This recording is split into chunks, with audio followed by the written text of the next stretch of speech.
Hello, everyone, and welcome to Sagas of the Shimmering Seas.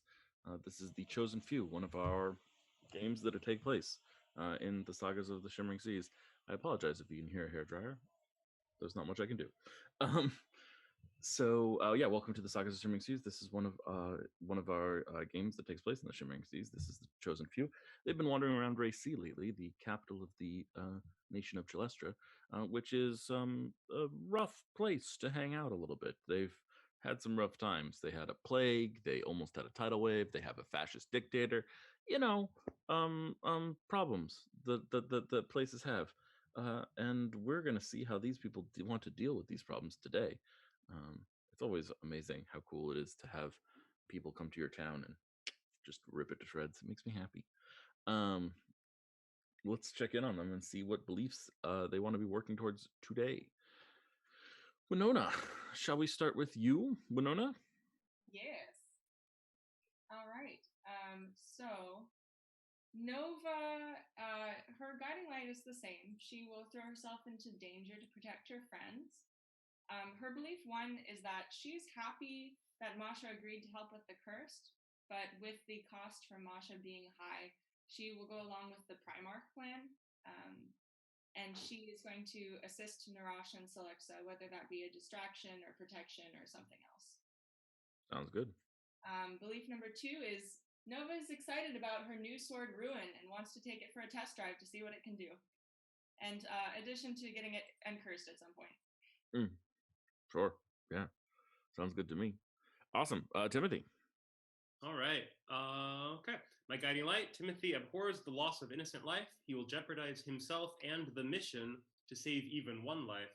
And I read that verbatim today because I think one of my beliefs is going to be against it entirely. Belief number one, though, we hinted at the end of last session. Timothy feels awkward about the decidedly violent things he did. He will try to recenter himself by talking to a friend before the party and getting an administrative favor from her. And number two, last time we went to a party, Timothy contributed to royally messing things up for the whole world. Timothy will prove that he can restrain his goody two-shoesiness and get his hands dirty by helping the team with the brain plot, no matter what. Interesting. So you blame yourself for for all the problems in the world? I mean, even before that party, yeah, probably. No. Yeah, well, I think you should know that I have multiple groups that have blamed you for all this too. So I think one of my groups is actually on the verge of swearing like a death oath against you. Against Timothy specifically? Yes. Yeah, they did some investigation into the party and have decided that Timothy is to blame. He's the brains of the operation. Is that? Well, I think that his impulse was the driving force at that moment in the party, and so they want to defeat him. You may be a big bad for someone else, Timothy. I think they will be sorely disappointed. Timothy, the final boss. This isn't even my final form. I have no idea if they would be sorely disappointed or not. Nika playing Celexa. Okay, so to rehash her guiding light, she wants to prove to herself and others that she can live up to her great-grandmother's legacy. She has her own worth, beyond just being important by birth. Belief one, so for the past few episodes, Lexus kind of dismissed Narash's discomfort with how she treated him, but it's been gnawing at her a little bit, and she's not without a conscience. So by the end of the night, she wants to convince Narash that he can trust her. Ooh, I like it. That's a fun one. And I'm going to keep my same belief from last time. I don't know how much is going to come into play, but she is still kind of fascinated. She's still on this kind of pipes music kick because this is so new to her, and she's never been a musical person really. So she's fascinated by the pipes she found. She senses that they carry great power, but the problem is she doesn't really know how to play an instrument. She will try to find a way to learn about music, which so far has ended up in her getting her cursed to be tone deaf. So yeah, I'm very excited about this because I think it might lead to crossover shenanigans. I might be wrong, but I think it might. okay. Excellent. Ami. So Thea's guiding light is that she wants to get closer to the team, goes closer to the people she's close to. Belief one will be to help Nova with the curse in whatever way that can happen, the Primarch or with Masha. Belief two, so at the party, Thea wants to help out as much as she can with Operation Shenanigans, and her job will be to poke around upstairs and wants to come back to the team with something good. Ooh, I like it. What'll happen if there's nothing good upstairs? I don't know. Narash. Yeah. So Narash's guiding light is the same. He wants, like Thea, he wants to get the team to trust him and hopefully help them out, but also engage them in his side story, searching for his sister in the Citrian algae. Belief one for today. Hoping to impress his companions and pay back the debt to Masha, Narash, or rather, get her to feel comfortable with what she's done with regard to changing the curse on Nova. Narash has an idea for Operation Shenanigans to ruin Yukia's party and enact the utmost misery and humiliation. He will try to get them to co-sign his weird vision and poop the party, but not literally because he's not a one-trick pony. Belief two, Narash is nervous about portraying a Kavanian ambassador, being from off-planet and all this stuff is new to him. So he intends to use every trick available from his high school musical experience, and he will seek out some help from his colleagues and also use this opportunity to pry information from Yukia and the Primarch about his sister. There you go. Sounds like good stuff. Is that the pony's one trick? Clever. Okay. Let's dive on in. So we finished last time sort of reconvening at Masha's place, if I remember correctly, to do some final planning for the party. I believe that is right. So I guess the camera will turn on, lights, camera, action. At Masha's place downstairs, there's cursed items and magical items all around, and please have at it. Figure out what your plan is. Make something happen. I'm imagining that we're getting all of our clothes from the shopping trip laid out, and maybe we're getting ready and trying things on, and that's the. I feel like the getting ready for the party thing is what I'm envisioning. So how does everyone feel? Oh, we actually had a short scene we wanted to have with Timothy. Is that right, Timothy? I apologize. We're gonna cut back and go check that out. Thank you for reminding me the world. Timothy, you wanted to go fishing? Yeah, I think we're gonna see Timothy walking with purpose toward a fishing hole, and then maybe 400 feet into his walk, he spins on his heels and sprints downtown toward the City Hall district. Yeah. Okay. Yeah, absolutely.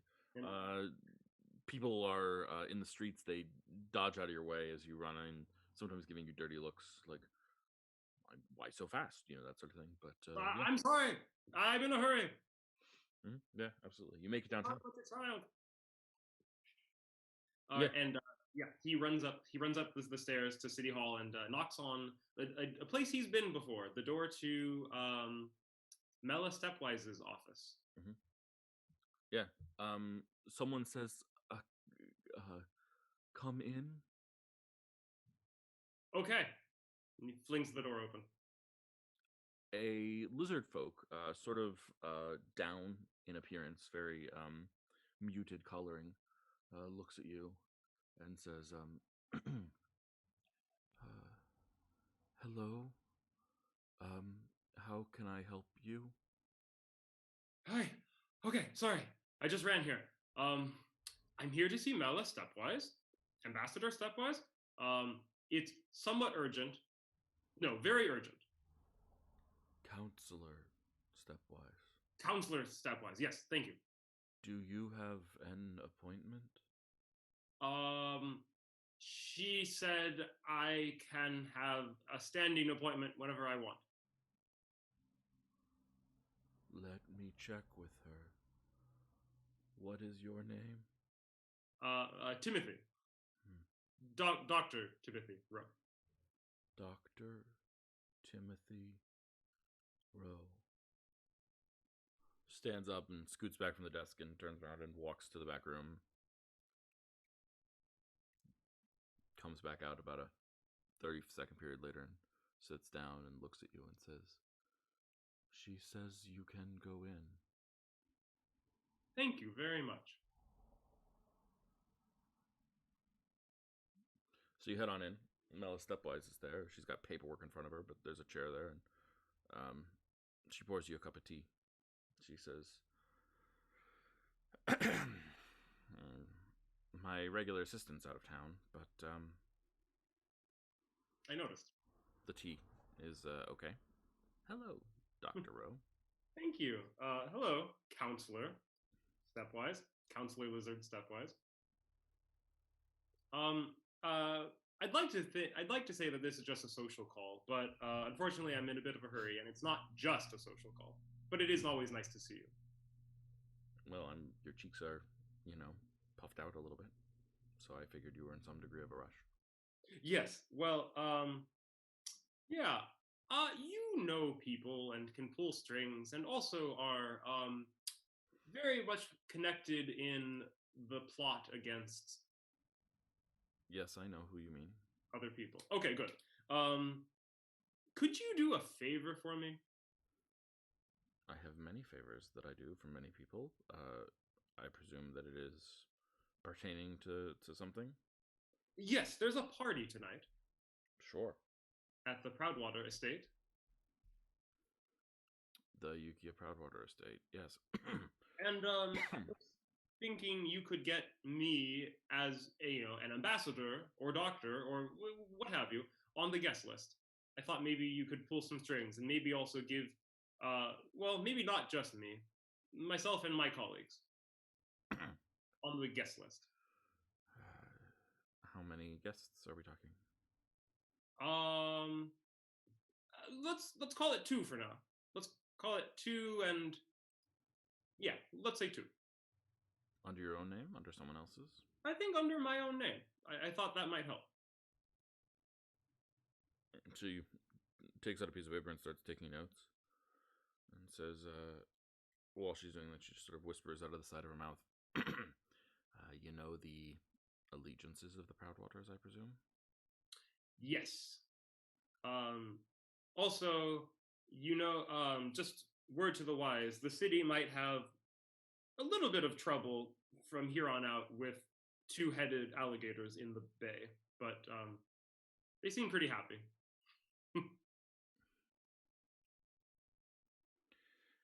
If it's not the Kraken, it's 2-headed alligators. If it's not 2-headed alligators, it's something else. We'll figure it out. Yeah. Yes, I will arrange for you and a +1 to have the ability to go to UK Proudwater's estate tonight. Thank you. That is very kind. This is very good tea, also. Yes, I know. I've been drinking it for my cough.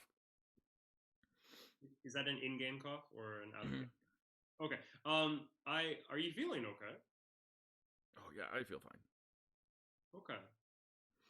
And your assistant, they're out of town on a mission? She and a friend or 2, I think, are on a pirate ship. Oh dear. Yes, they're a pirate that they know has agreed to charter them to a distant place on some foolish quest. Well, I'd love to come back and hear all about it at some point. I'm sure they'll be back in a week or 2. Yeah. Well, thank you again, Mela. I can call you that, right? Yes, of course. I'll be at the party myself, by the way, if you're fantastic interested in finding a corner and chatting a little. Yeah, that sounds nice. Well, I wanted to bend your ear about something else, a little more personal, but maybe we can wait until at the party. I'm sure there'll be some downtime. That sounds appealing to me, I must admit. Yeah, I'm sure not all of the evening events will be taken up by shenanigans. Yes, I hope so. I have several friends at the party that I must speak with, and many machinations, as you know, must happen always. Just as I'm leaving here, just if you see some interesting folks around the Primarch, it's under control. I trust you. All right. Thank you for the tea. Actually, roll a persuasion check. She's gonna say I trust you either way, but I want to know if she actually trusts you. Oh, I don't even have Roll20 open. Wait, I thought I did. Oh, sorry, I rolled the wrong thing. Also, persuasion. Yep. Oh dear. A natural one. Beautiful. Okay.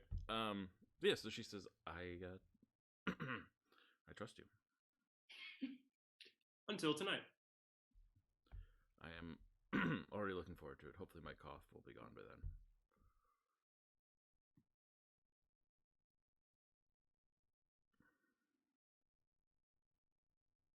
Yeah, and so she like walks you to the door, and you get to leave.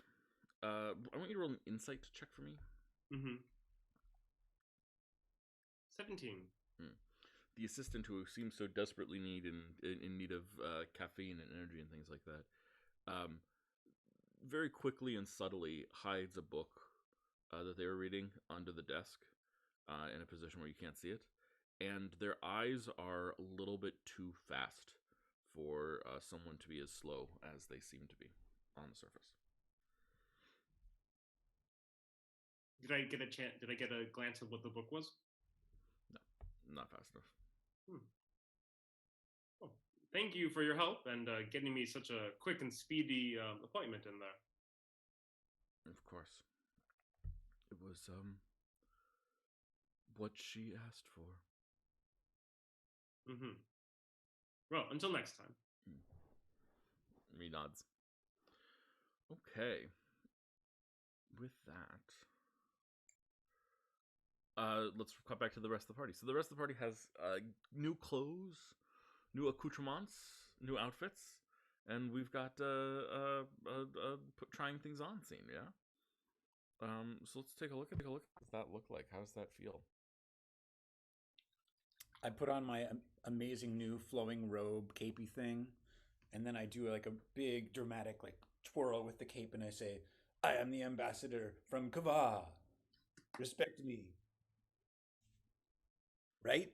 I mean, that's kind of how it works, right? Oh, that's perfect. Oh my god, you are going to be amazing. I'm so well, I feel good about the whole thing, more or less.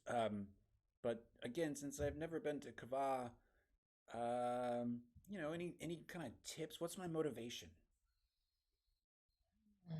Well, just imagine you are really kind of like, I don't know, you're really kind of snooty, and you think that you're mysterious, and you think that you're kind of better than everyone else, and you just kind of look down your nose at people, and I think you'll probably have a good start. Have a good start at it. And you have to be secretive about everything. You can't tell anyone anything ever. Oh, that's a great, yeah, for sure. They love secrets. You know, I wonder. Oh, so Narash, you and I are going to be the Kavanian. Well, you'll be the Kavanian ambassador, right? Mm-hmm. And I'll be there as your I don't know, your assistant or your attaché or something. So maybe since you're so Kavanian and you are just so like looking down on everybody, maybe you don't even really need to like talk. I don't know. Like, is it really worth your time to be like talking to these like kind of like dirty foreigners? Or maybe you're I don't know. What do you think from your point of view of your motivation? I mean, I like this, the kind of like silent but intense role. You know, I kind of thought I'd be written into this a little bit more deeply, but you know, I can go with it. Maybe you could be my lawyer, and you could keep me from saying anything that would be inappropriate in this kind of environment. Or your like I don't know, like cultural advisor. Yeah. Right. Yeah, cultural advisor. Right. Yeah, I can go with that. I mean, and of course, you'll have the most important role of all, right? You will have the official diplomatic statement to read. Right. Is there any possibility that anyone will speak Kavanian?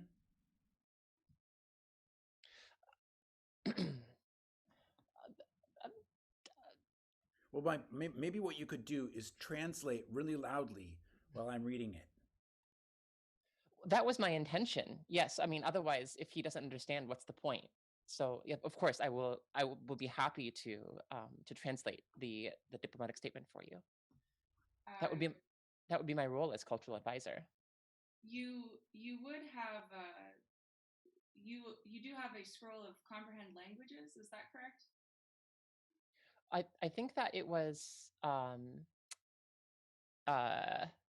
Masha said she could help us with that. Yeah, so you'll be able to speak Kavanian and the language you need for the scroll, right? Yep.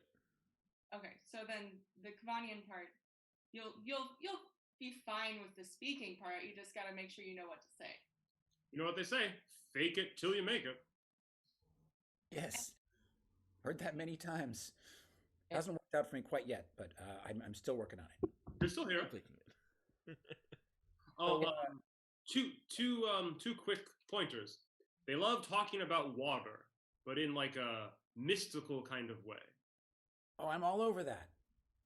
And they have no money, so don't talk about money. Gotcha. Water, yes. Money, no. That's all I got for you. Kavani? Money, no. Kavan sounds a little like Dregma. And you can take Nephany with you, and if you have any questions about the Kava, you can ask her. Yeah, so a silent woman that has been in the background conveniently for quite some time walks forward. She is tall and short, cropped, dark hair. I think she got a haircut recently, and holding a spear. And she looks like a bodyguard, very much so. She's wearing heavy armor, and she just sort of looks at you. There's something vaguely inhuman, but it's not like strong. It's more subtle. It's like the eyes are just a little bit too bright. The nose is just a little bit too pointed. The cheekbones are just a little bit too high. You know, it's all like these subtle things. It looks a little bit like a reference for us would be like a video game character who's just like, it was supposed to be a realistic thing, but then like we accentuated all the features too much and it became just a little bit not quite real. And uncanny out of game, where did this person come from? I can't remember. Yeah, they've been around for a while in the background. Technically, some of your colleagues here have retainers that have been in the background, and because we haven't been engaging with them, I've been letting them slide, and they're running their own errands and doing their own things a little bit. Gotcha. But yes, she is Nephany's bodyguard. Nephany is a bodyguard, sorry, for Nova, technically. So y'all have one more idea.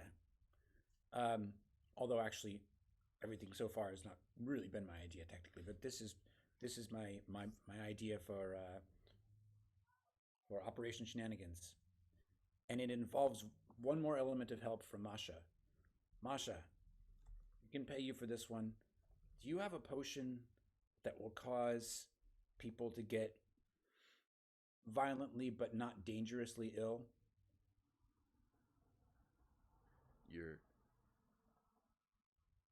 We don't typically call those potions, you know. Normally, do you have some sort of poison? You're asking me to poison people? No. I'm asking you to sell me something. Of course I can sell you something. So maybe just something that would allow 10 to 15 people who drank a little bit of it to feel rather terrible for a while. Okay. Something that can be mixed, something that you want applied to the skin, something that you want inhaled. Something that would not taste off. Let's say if it was added, for example, to a bowl of punch. Yeah, let me look at my poison list. Give me just a second, guys.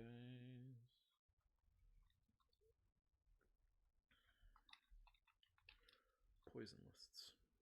You know, there's definitely a part of running games that involves you looking up very weird things online and makes you think you're probably on some sort of watch list. God knows what Facebook will try to sell you tomorrow. I know, right? You need to poison a whole party of people? You've come to the right place. Torpor probably will work. Perfect. That's exactly what we want. Yes, I can sell you some torpor. All right. How much of it would I need for the amount that I talked about? You're mixing it in with a baked good? Probably with a drink. With a drink. With a large drink that many people would dip into. Let's see. A typical dose size. 600 gold pieces of worth will poison 10 people. Oh. I don't suppose you are putting it on sale this week. We went to that lovely treasure room and took quite a haul with us. I think the party can take care of it. Okay, well, maybe we should go for it. Here's my thought, everybody. After we've had some time for everyone to do their exploration and to transfer the curse, we want to sow some chaos on behalf of Masha, and also maybe lessen Yukia and the Primarch in people's eyes. So what if all of a sudden Yukia's amazing party turns into an absolute disaster, with people getting sick, with an infestation of fleas and rats, and generally we just drive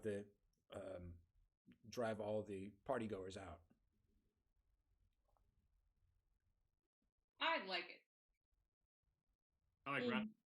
Quite an epic on our way out as well. Okay, so we need someone to administer the torpor poison into, like, say, a punch bowl, and don't drink the punch, everyone. Kumi pops up onto Selexa's shoulder, and they like do a little jump and cartwheel and flip and land back again. Beautiful. I think I can take care of the infestation elements, and then we might be able to get out of there without a battle, if that's what we want, or at least get the room as empty as possible if things go sideways. Okay. So let's make a plan here that reflects what everyone's supposed to be doing, so that we can jump around very easily between person to person and not have that weird "what am I supposed to be doing" moment mid whatever.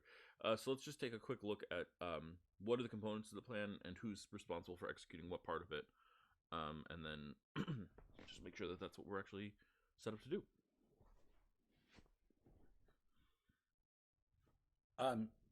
Yeah. Do we all go in? We probably I, Celexa, and the bodyguarder's name I can't remember. Neffany. We'll go in first, maybe. Mm-hmm. Neffany, thank you. And I guess we're just going to bluff our way in. Is my impression. Mm-hmm. That sounds right. You're going as the Kavanian ambassador and assuming that there is no Kavanian ambassador, which is correct assumption, by the way. You didn't assume that, so you knew that. And assuming that, because you are a Kavanian ambassador, you will be able to get in. Mm-hmm. Yeah. And let's see. And we're gonna need a disguise for you, right? So you're gonna take one of the potions. Yeah. Of alter self. Right. Okay. And I guess Neffany is not going to need a disguise? She can just take off her makeup and she'll look Kavanian. Oh, I guess that's true. Yeah. Okay, so we've got one part of the plan that is the three of you going in and making a proclamation to Yukia and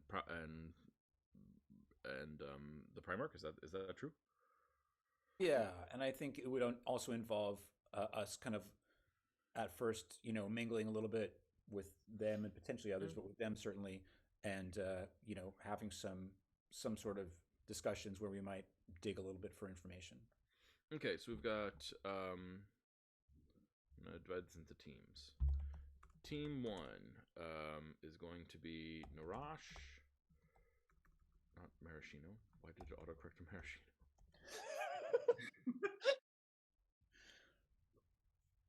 Celexa, Neffany,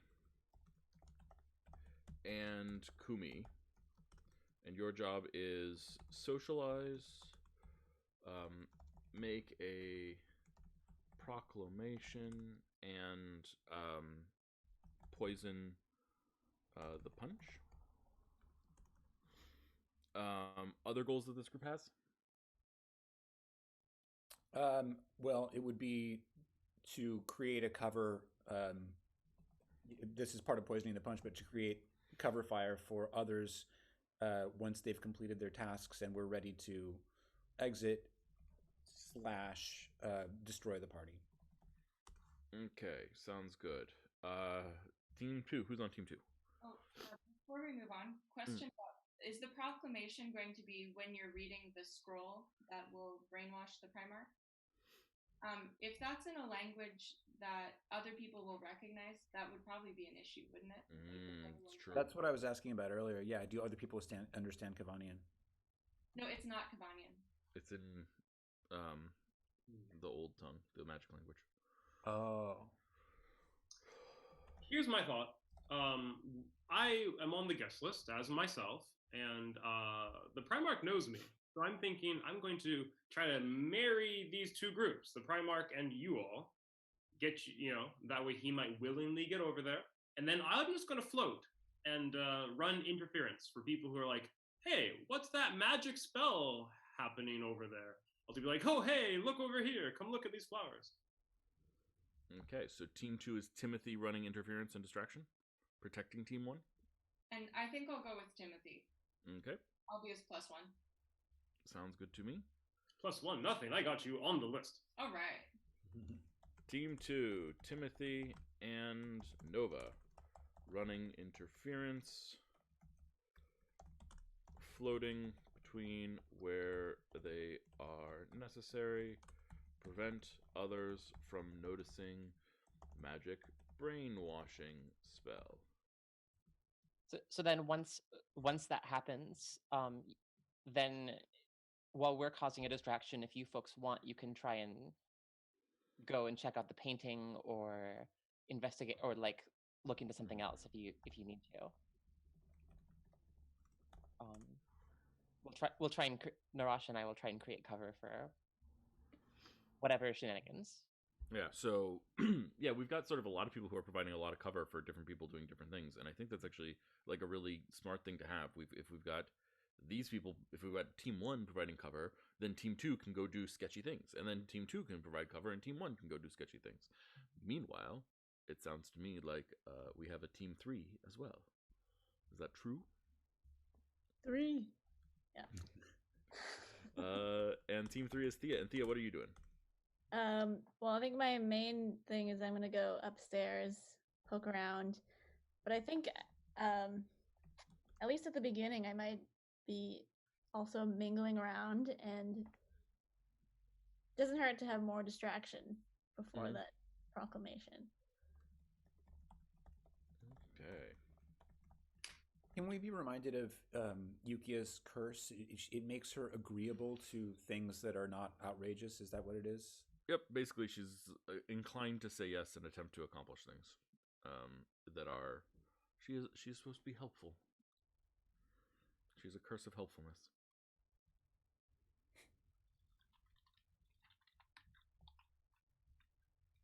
Okay. Main goal is get upstairs and poke around, mingling, providing. Okay, do you got any other goals? No, I think that's it. Okay, so it seems to me, if I'm looking at this correct, we sort of have a couple different parts of this party. We have getting in. We have socialize and investigate the situation in general. We have provide distractions for brainwashing and brainwashing. We have sneak downstairs and investigate painting, and we have sneak upstairs and investigate secrets. Those that seem like everything we want to accomplish broadly, more or less. Oh, actually, one more thing. And escape safely. That sound like what everyone's that sort of cover everything. Provide distractions to allow this. Blah blah blah blah blah. Cool. Okay. There we go. That gives Can us. I be reminded of the general situation between Chalestra and Kava? Mm-hmm. Is it like inimical or just? Mm-hmm. Yeah, it is. Okay. Yeah. The Primarch has arranged to make a war happen between Chalestra and the Kava right now, as a goal of unifying his country behind him, basically. And we are aware that this is a political war, and people hate each other a little bit. And it's a little bit of a nightmare scenario. But it's not so inimical that, like, obviously, if we think we can just walk in as Kava, that we won't be attacked on sight. I mean, rules about ambassadors are pretty protected. So you are unlikely to be attacked on sight, but you are also likely to be a social pariah, in some sense or another, at this event. Yes, there's open war, though people are trying to create peace because people are cool. But there is open war. Okay. Does that feel right to everyone? Anyone have any thoughts about that? Anything they want to push back on? Add in, complicate, make about them? I mean, I think I'm just assuming that stuff is that it's probably all going to go to shit anyways. So it seems like trying to plan more. I mean, that's why I'm trying to organize it around like what you guys are trying to do, rather than like I like, because obviously complications are going to come in no matter what. So I'm trying to so what I'm trying to get clear is like, this is what you want, right? And then like, so that if something goes wrong, there's like a reasonable and unreasonable. Like if your goal is to assassinate person X, then like, oh no, person X is a bodyguard. Guess what? That doesn't actually change your goal that much, right? It doesn't. The complication doesn't ruin the goal, or whatever. Yeah. So that's sort of what I'm trying to get clarity on the goals. Yes, Winona. Can I think we should clarify what order we want these things to be done in. because I think that's going to matter. Yeah. Like maybe Ami should go first with getting information, and then maybe she can help Timothy and Nova out with the sneaking downstairs, and then we can all be back up while the Primarch gets brainwashed, and then we'll all try to leave. Mm-hmm. So you're looking at like having the proclamation be the last thing, or the last thing before the leaving. Is that the idea? The last thing before the sowing of chaos, essentially, which is the leaving. Yeah. Yeah. Oh, I thought that while we were sowing the chaos, that was going to be the opportunity for Timothy and Nova to go downstairs.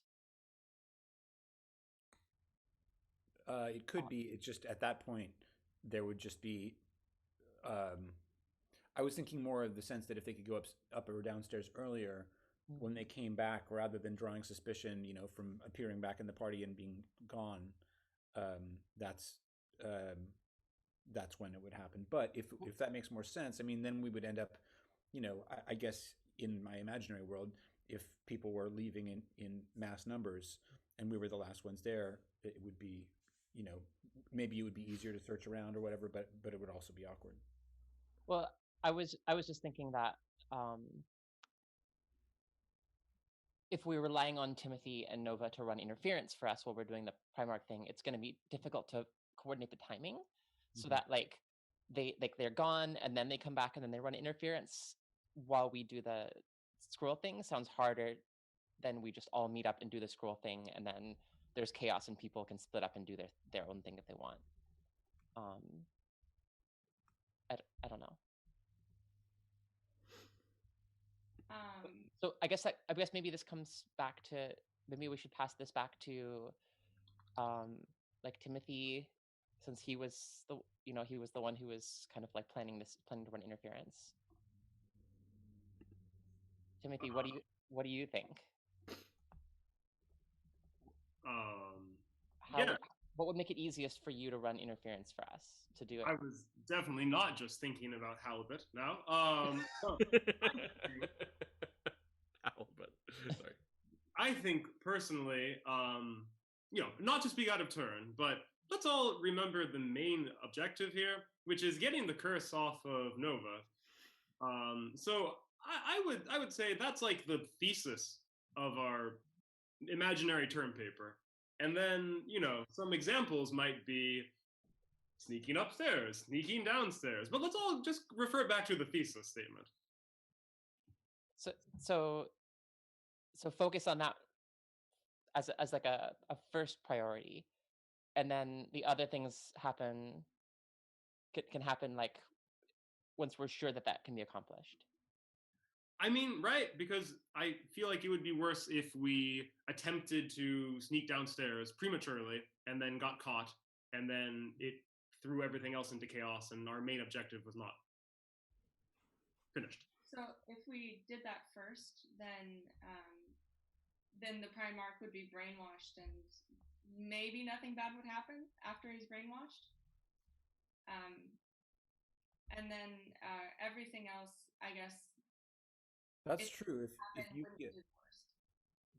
Yukia is agreeable, if she has her curse of agreeability, maybe there's an opportunity for us to say, "Oh my gosh, what a disaster! We're so sorry. Can we help you clean up? Should we do some dishes downstairs?"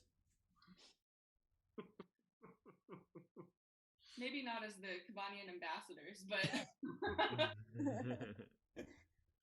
yeah. Well, we can also, I think that part we'll just have to play by ear. We'll have to see how things are by the time we get to reading the scroll to the Primarch. We'll just see how things are. If it seems like maybe we don't need to jump right into chaos, then we can maybe give it a few minutes and let people do their thing. If it seems like things are sketchy and we need to pull the trigger, then we just do it. And then you guys can go downstairs or get the hell out if you need to. Yeah, and I should also add, I think this was kind of built into what we said earlier, but definitely Narash wants to talk to both Yuki and the Primarch about the situation with his sister, but I think that was kind of built into us mingling, etc. So I just wanted to make it clear that that's part of his goal. Mm-hmm. Cool. Yeah. So doors open at the party around 7:30 or 8. The Primarch isn't expected to attend until 9 or 9:30. So we've got a little bit of a window there. You don't have to arrive immediately on time, of course, as well. You can sort of pick what you want. And the party's expected to go until 2. Got that whole, long party thing, 7-hour party thing. That's how people live in this world. Okay. Anyone have anything else that they want clarity on before they are approaching the situation itself? Do we have a sense from our earlier invasion of Yukia's mansion how extensive her security is? I mean, we are already kind of like knocked it a bit. Yeah. Her security is okay. And clearly had some like tricks up its sleeves, considering it had an alchemist and a multi-jointed man who's tied up in your basement still.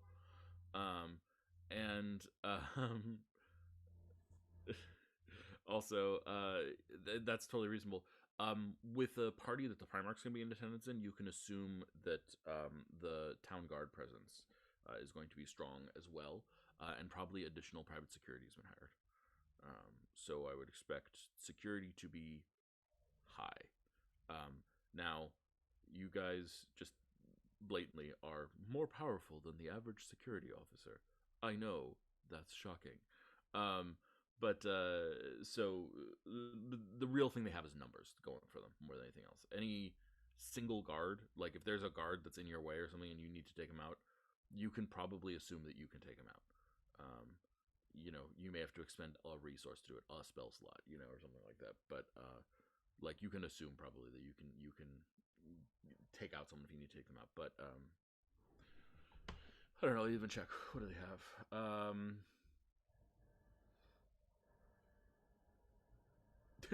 Okay, cool. I gave them a damage threshold of 20 and 20 hit points.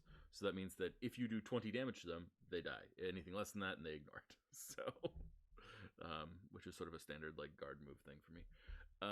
So yeah, anything that you have that could do 20 damage or in a turn, right? If it's 2 shots or a spell or something like that, you'll take out a guard basically. So yes is the answer. There's a lot of security, but the only thing they have going for them is numbers. They're trained, so you can just presume that they're trained in perception and have that skill, but they're not the elite of the elite. There you go. And also, yeah, I don't. Are we?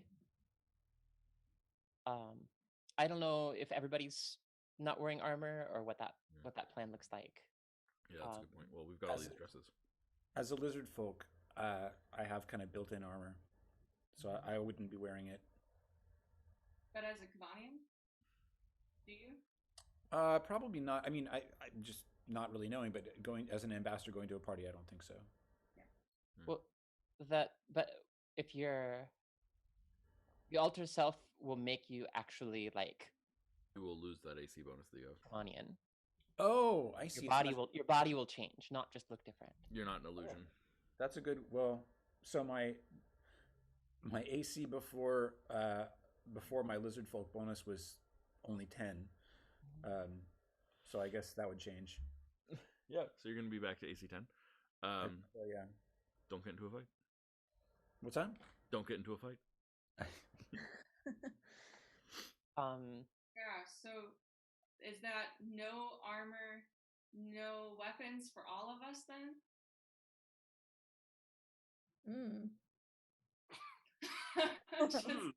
Can you bring your weapons to the party, just sort of saying like, "This is who I am"? What, I have to surrender my weapons at the door? That would certainly work for one of us. So Alexis said I had to wear a pantsuit. Pantsuits can have swords. A +3 one. It's not a pants. It's not a pantsuit. It's like it's a jumpsuit. It's a jumpsuit. Yeah. Okay. You could hide your sword like in the leg or something. That's a great idea. Yeah. You look at this giant 2-handed sword and look at the leg. It's like, I broke my leg. I need this huge splint now. Yeah. Can I ask a question? I'm sorry, I won't shout it, but do we have any idea? I guess this is a much a question for the party. What will happen if we're successful with having the Primarch mind controlled? How he will respond? Theoretically, he should not notice.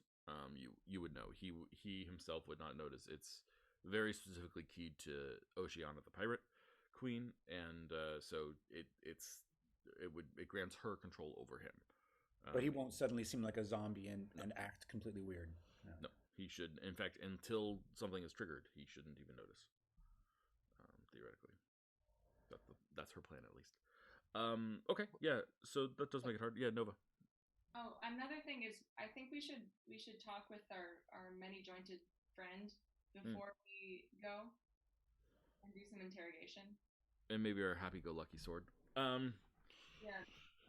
People worth talking to. Okay, yeah, and from that perspective, I also want to add that while we're there, if narratively it would make sense for you to have something that you forgot to grab beforehand, just let me know and we can grab it retroactively. I'm not too worried about massive degrees of realism because you guys would have had, basically you've been planning this for 2 days.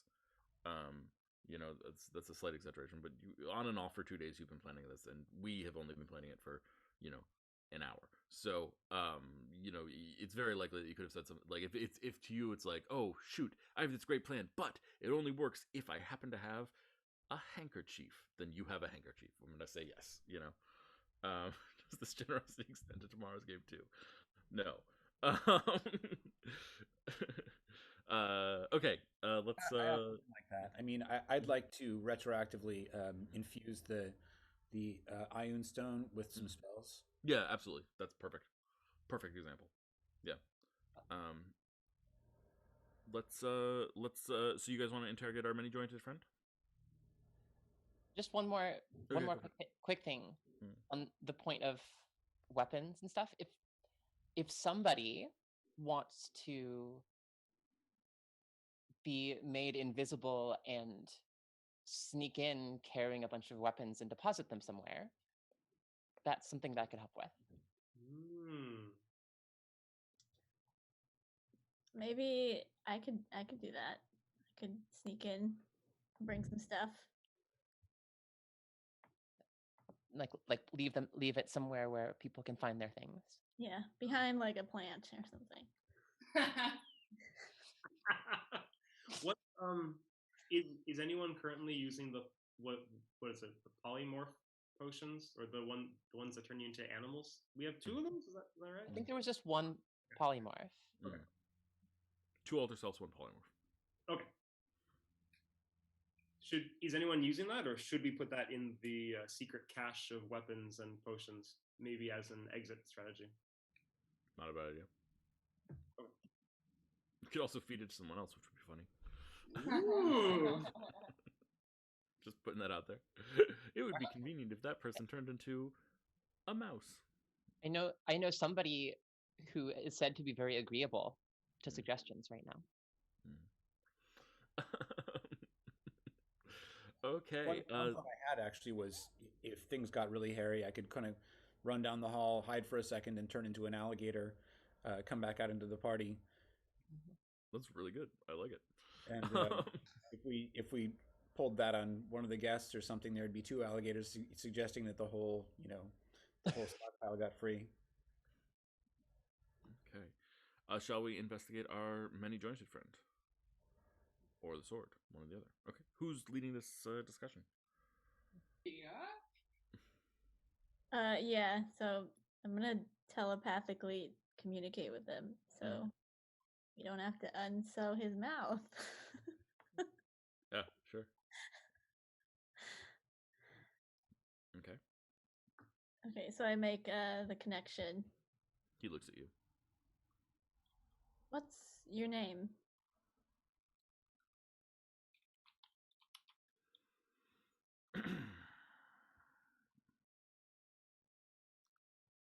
I haven't decided if I'm going to tell you or not. Is this because we fought? It's because you sewed my mouth shut. Well, you have to You have to understand, it was a precautionary measure. A smart one.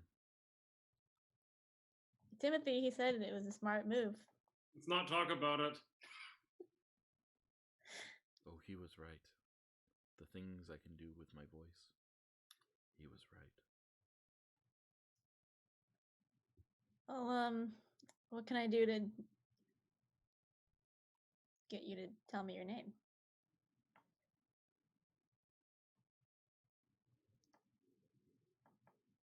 I feel like you were making me an offer already. I just want to know how to get your trust. This connection that you forged with me, this telepathic bond, how did you learn to do that? Just something I picked up. And you know it works both ways? Well, yeah, you can talk to me. Yes, and if I am already inside your mind, do you think that's a healthy place for you? Listen, I've gone down this road with somebody else, and I came out just fine on the other side. Did you? You have no scars? Internal? I don't think so. But this is about you, okay? Is it? Well, why did you attack us so ruthlessly? You were attempting to interfere with experiments. Experiments that I care about. Experiments with algae? The citrine algae, yes. And what were you attempting to accomplish with that? Do you know about its connection to divination? Is this what we learned last time about the pocket? Bit, yeah. Yes. Well, surely you can see the benefits of seeing the future.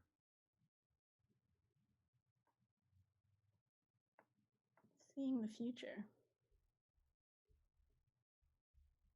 So is that why the Proudwaters are hired you? The Proudwaters. They are pawns in this. They are hangers-on.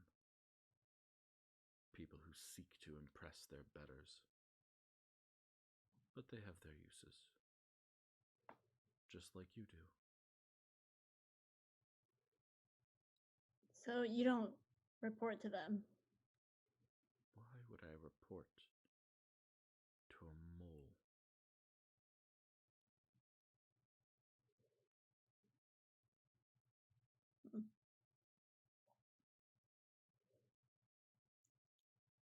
Thea turns to the group. Well, what do you want to learn from this guy? I don't think I'm done with you yet. He stays into your mind. Hey. Stop talking to your friends. Focus on me. What? What do you want? Can you make a wisdom saving throw?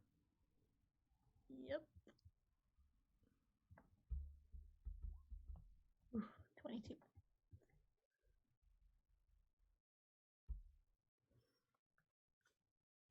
Your mind is stronger than you appear. I told you I've done this before.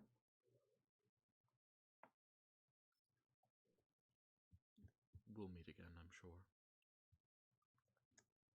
But while we're chatting, what do you know about this painting in the Proudwater estate of a Lumina Starborn? Yes. She who is born of the stars. What do you wish to know? Is she in the painting? Parts of her.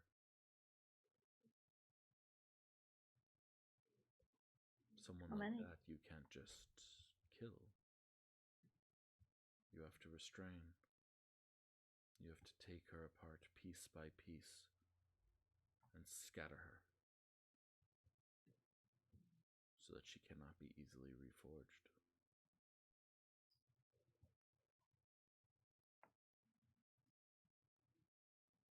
Is that the only piece they have of her?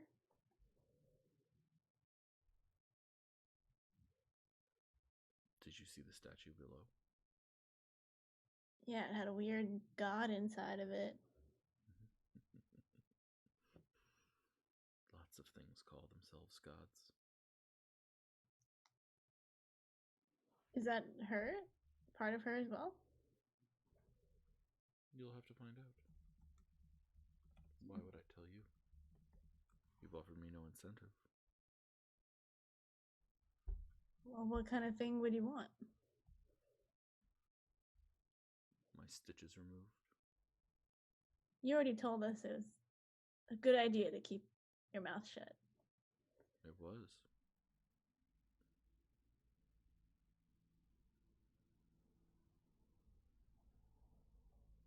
Is there anything else that you'd want? My freedom.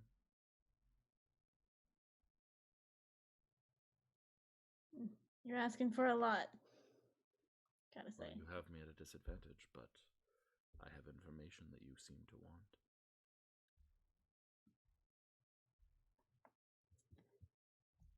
We'll think about it. But we have a party to get to, so enjoy this room. My name is Dwell.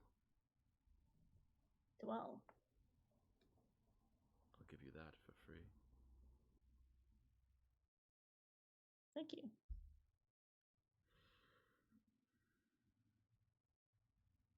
He makes eye contact with anyone else in the room.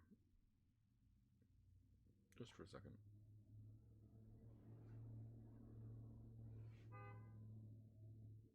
Okay. So Lexa's not there. She's upstairs practicing her panpipes. Love it. Masha is just like trying very hard to not yell at you to shut up. Just I like think, massaging her skull. I think you guys in downstairs can probably hear like it coming through the, filtering down. Me giving birth? The dulcet tones. It's a manatee giving birth. God. Okay. Fair enough. Beautiful. Excellent. Well, I think we have time for one more short scene before our break. Do you wanna chat with Ruin a little? Hey, Ruin. Yeah. So where are we when we're having this conversation? I think I would be in like the main room, like the top floor. Yeah. Okay. Nova, right? I remember. Yeah. It's been like a couple hours. Right. I'm a sword. Yeah. I don't have a lot of like memory. Cool. Yeah, my memory's not that great either. It's okay. Okay. So we gonna like ruin some things? I think the plan is yes, but we're gonna have to like I'm gonna have to like stash you somewhere so I can get you later. That's cool, right? Well, what are you gonna do with me? I'm just gonna because I have to wear this stupid jumpsuit for this stupid party. Like I don't even want to go to this stupid party, but I gotta like leave my armor and my weapons like stashed inside of the party so I can get them like later. You know what I mean?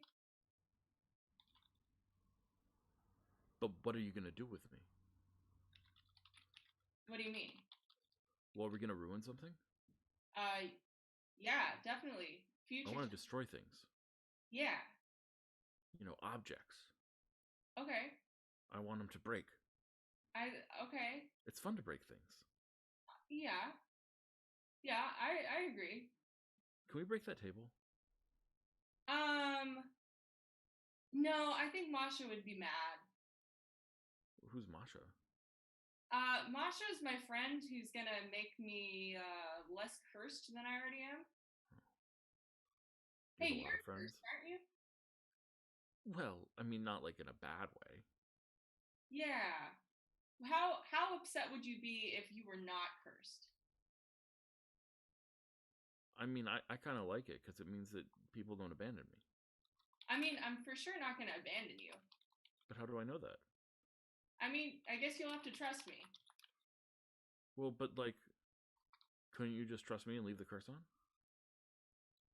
I mean, are you going to be cool with me, like, putting you in a bag and me getting you in a couple hours? Sure, but like, can't we destroy something? Yeah. Maybe we'll get to destroy something at the party. When's the party? It's in like a couple hours. It's not that But I want to destroy things now. You don't like the jumpsuit, right? Could I destroy the jumpsuit? Oh my gosh, I would love it if you destroyed the jumpsuit, but honestly, Really? Cannot right now. Selex would be so pissed. But after the party, you can. What about something in Selexa's? She seems not to be your friend. Oh no, she's fine. She just makes me wear like dresses and stuff. Well, what about a dress you're not using for the party? How about this? After the party, you can destroy this jumpsuit. But that's so long. Can we destroy something small now and then destroy the jumpsuit later? Hey Masha. Yes. Do you have anything you want destroyed? That is an unusual question to ask. Is it though? Yukia Proudwater's soul bit by bit. Okay, but anything like in this shop within the next 5 minutes.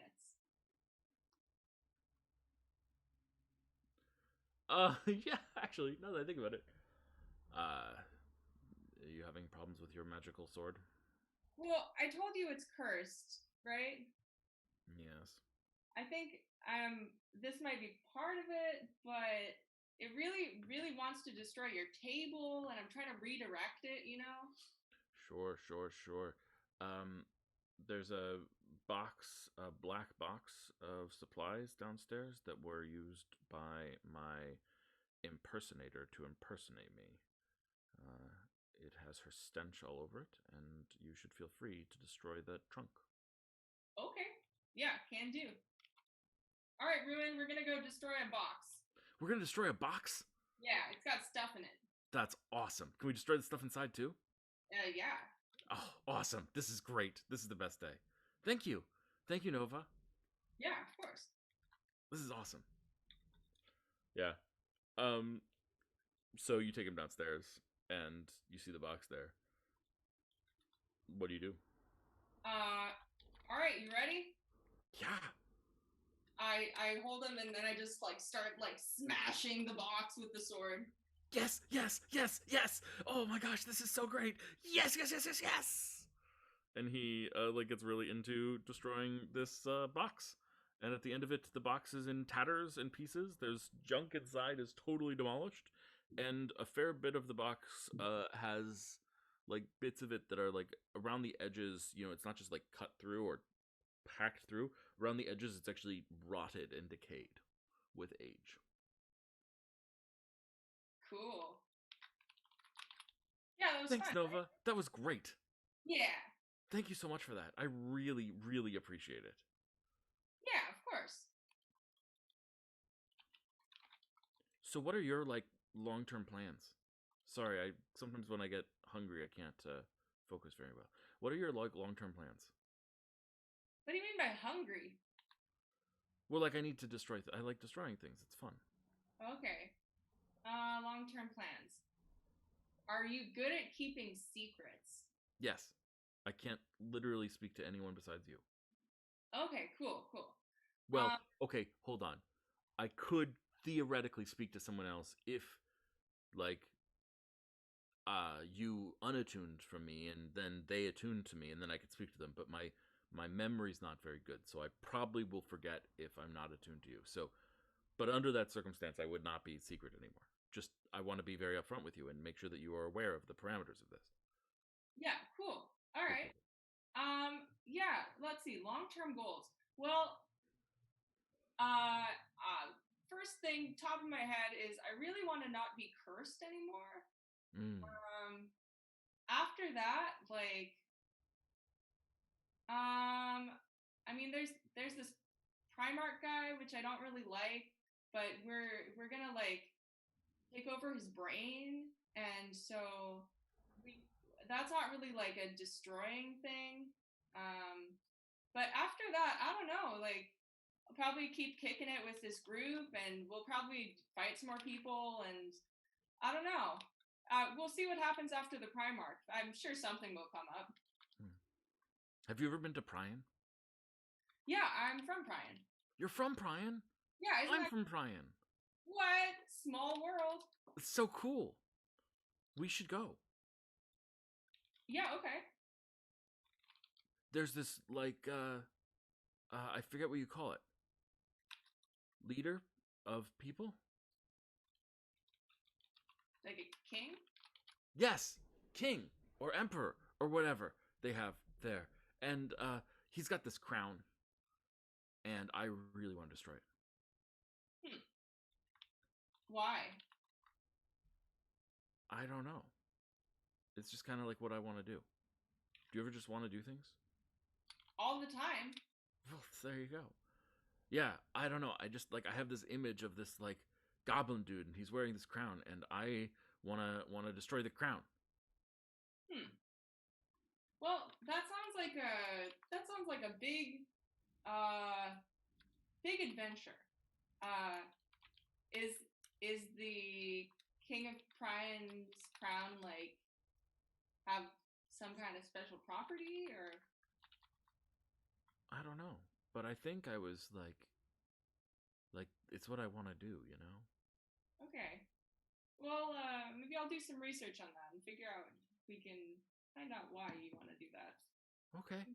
That could be fun. I can do research. Research has like stuff in it, right? Research is stuff, yeah. Yeah, like you look up like books and things like that? Uh-huh. Okay. Well, when you're done with the books that you have read, and then you have all the like content of them, what do you do with the books? You like return them to the library, or? Oh. Can we destroy them instead? But then you get like those library late fees, and you have to pay for the book. I don't know. Well, we can talk about it.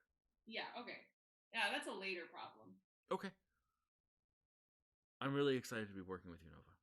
Yeah, this is very cool. Good friendship. Oh, definitely. I'm excited to experience. You know, I don't think I've really ever had a friend. I had a boss once, but I've never really had a friend. That's kind of sad. You seem like a cool sword. I think we can be friends. That sounds great. I like it. All right. Well, I gotta put you in a sheath, and I'll see you at the party. I'm excited. Maybe we can destroy something there. Yeah, maybe. Who knows? Depends on where the night heads. I like it. And I think on that cheery note, we will take our break. We will be back in 10 minutes, everyone.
Hey everyone, welcome back to the Sagas of the Shimmering Sea. This is the Chosen Few, played by my awesome and wonderful people. They are so cool. Hope that you are enjoying the show. As always, I like to take a moment here at the top of the second hour to encourage you, yes, you human that is watching this show, to think about how best you can help others in your life. I don't know what that is. I don't know your life. I'm not even going to pretend to know your life, but I have a belief that you probably have the capability of helping someone in some way. And if you can do that, all the better for it. I think that's a good thing. I think that the act of assistance and aid is a very important and significant one, and anything that you can do to do that is a powerful and good thing to do. Additionally, we've got some other shows on this channel. Yes, this channel has 3 shows on it currently. All are set in the same universe, and that makes it easy to keep track of them. Or more content, if you just want more content. We've got 3 shows on this channel. We've got this one. You're in the middle of watching it. Woohoo. We've got another one. It's a dungeon crawly type game. They just had a very epic fight that lasted 2 sessions, 3 sessions almost, 2.5 sessions, 2 1/3 sessions, which is quite long. But it was super fun and epic, and they got some vengeance for a fallen friend, and so they feel a sense of catharsis right now, I think, and it was a lot of fun. And that's Thursday mornings at 10:30 Pacific Standard Time, and then Thursday evenings, yes, 2 games in a day. I do it a lot. Thursday evenings is another one, the assassination of Primarch Magley Black Eyes. Yes, this butthole that these people are trying to mind control. There's a whole party that's trying to kill him, and that's their sole purpose in life, is to find a way to kill him. Well, turns out it's not their sole purpose. They're a little distracted right now. They're across the world, inside a maelstrom with a pirate queen, trying to steal a magic item from a demon. Well, you know, the world. It's a thing. Anyway, back to this story.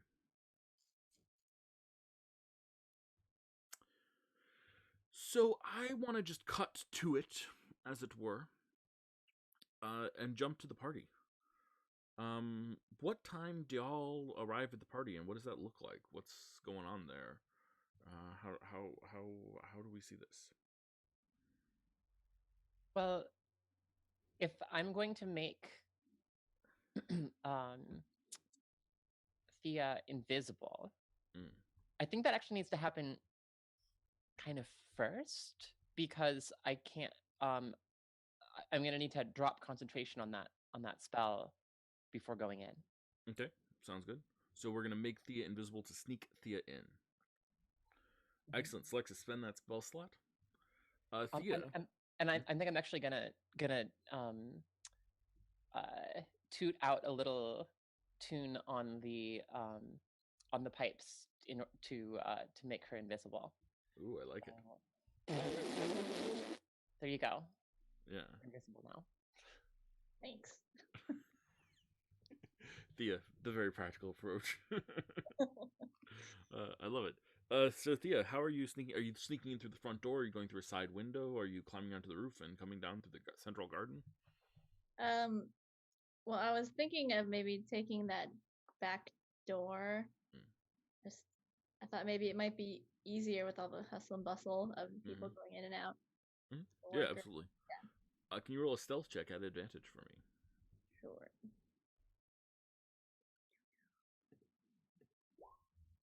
30. Cool. Yeah. So it's pretty easy to time your movements and to figure out how to do things. The easiest thing to do is to just there's a guy who starts entering in, just carrying like tray after like a whole stack of trays, and is like balancing them. They're sturdy. He's not going to drop them, but his movements are like very solid and blocky and heavy, and so you just fall into step behind him, and so like you're 2 steps above him, and as he's going down, you're going down, and like your movement matches his, and no one can hear, and no one wants to get that close to him because he's got all this big stuff with him.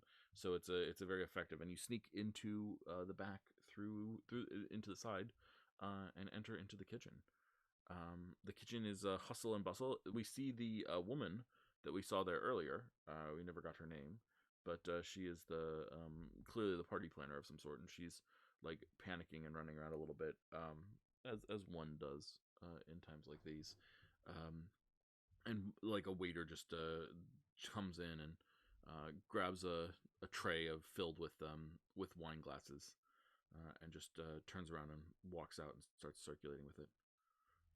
The waiters are all wearing a red sash across the chest.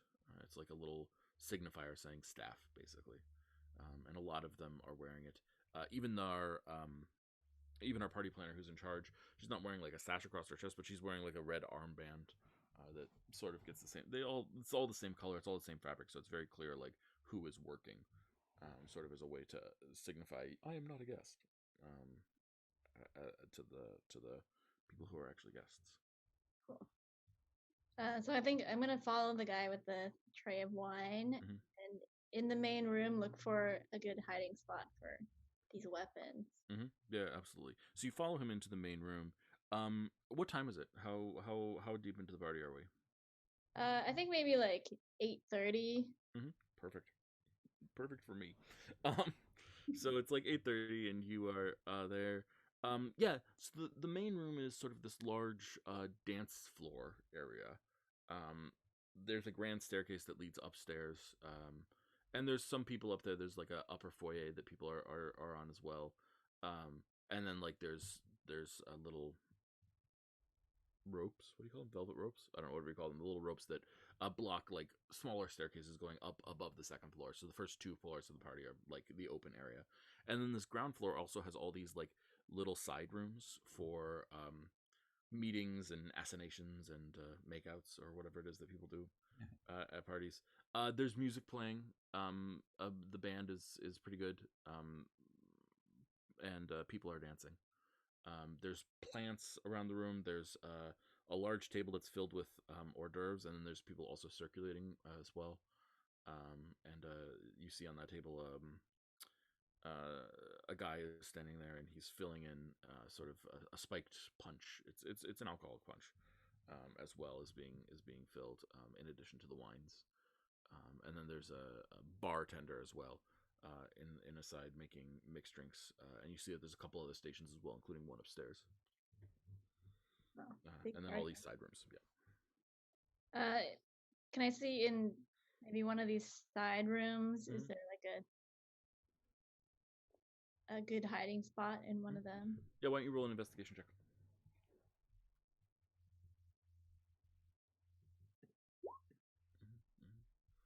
Yeah.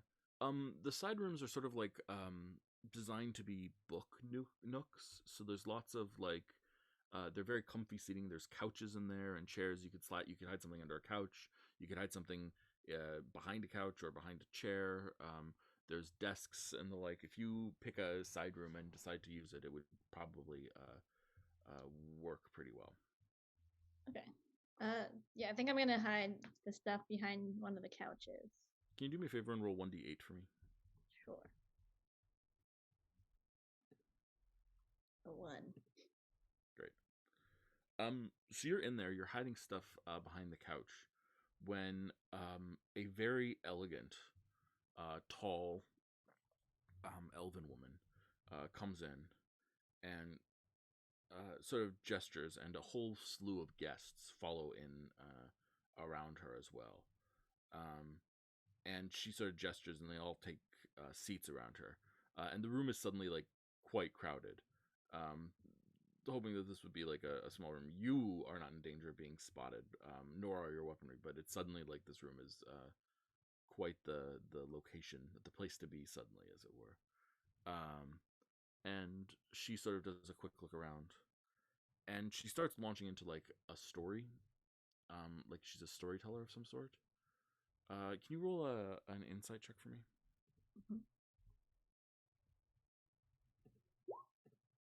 Okay, cool. Yeah, it's a story about some animals that are behaving oddly. They don't seem to be behaving like animals normally behave. Probably some sort of meaning there. Okay. I think I listen to the story for a little bit, and then I get bored and leave. Yeah, sounds good. Excellent. So we've got weapons hidden in room 1. Okay.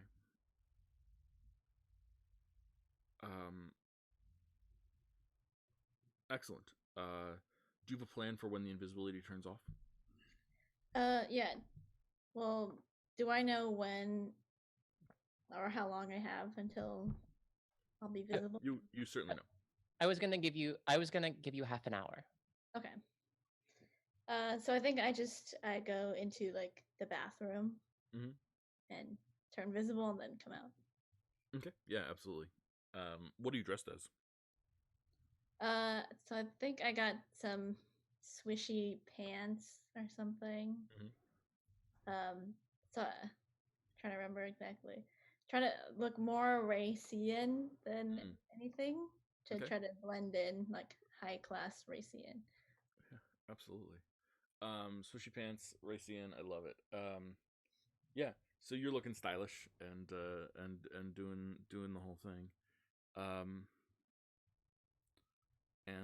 Yeah, I think that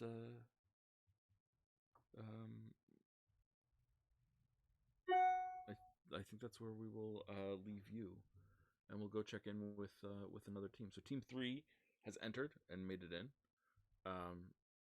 Let's get one of the other teams. Team 1, Team 2. Who's next?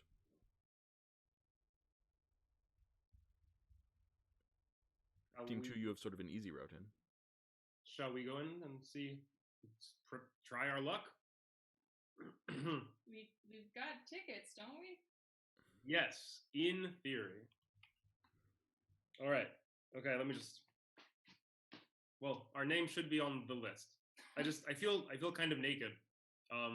I miss my old fishing vest. Yeah, I mean, like, I'm not wearing any armor, and I don't have a sword, so it's not a competition.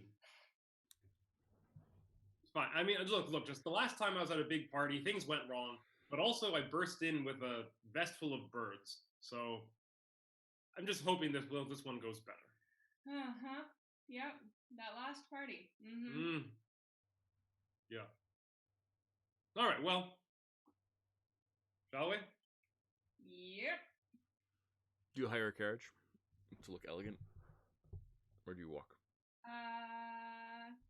Carriage. We got the money. Oh, okay. Beautiful. I love it. So you've got the money, you hire a carriage, and you make your way there. You leave the carriage, and there's like a line of people to get in. It's not like a long line necessarily, and but people seem to be moving slow. They enter, and then there's like a proclamation. Lady Odessa, and an accompaniment, right? That sort of thing. No one's really stopping or applauding. It's not like a big deal when people enter, but someone announces them. The band continues to play. You get to the front, and a haggard-looking person sort of just scripts their things and looks up at you and says, "Name?" Sort of flicks his eyes down your looks and sort of looks at what you're wearing, looks back at you. Row, Dr. Timothy. Nova Abalos. I don't have a Nova, but I have. Are you the +1? I've got Dr. Timothy Rowe +1. Yep, that's me. Excellent. Sorry, your name is Nova Abalos? Yep. Abalos. And he writes it down phonetically and then turns and hands it to someone, and you two enjoy your party.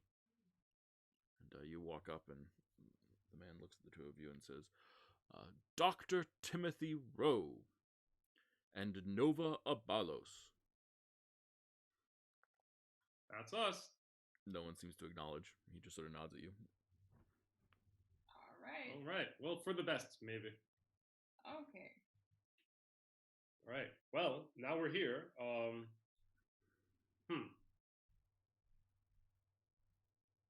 Punch. Yeah, that's a good idea. Let's get the punch before something happens to it. Yeah.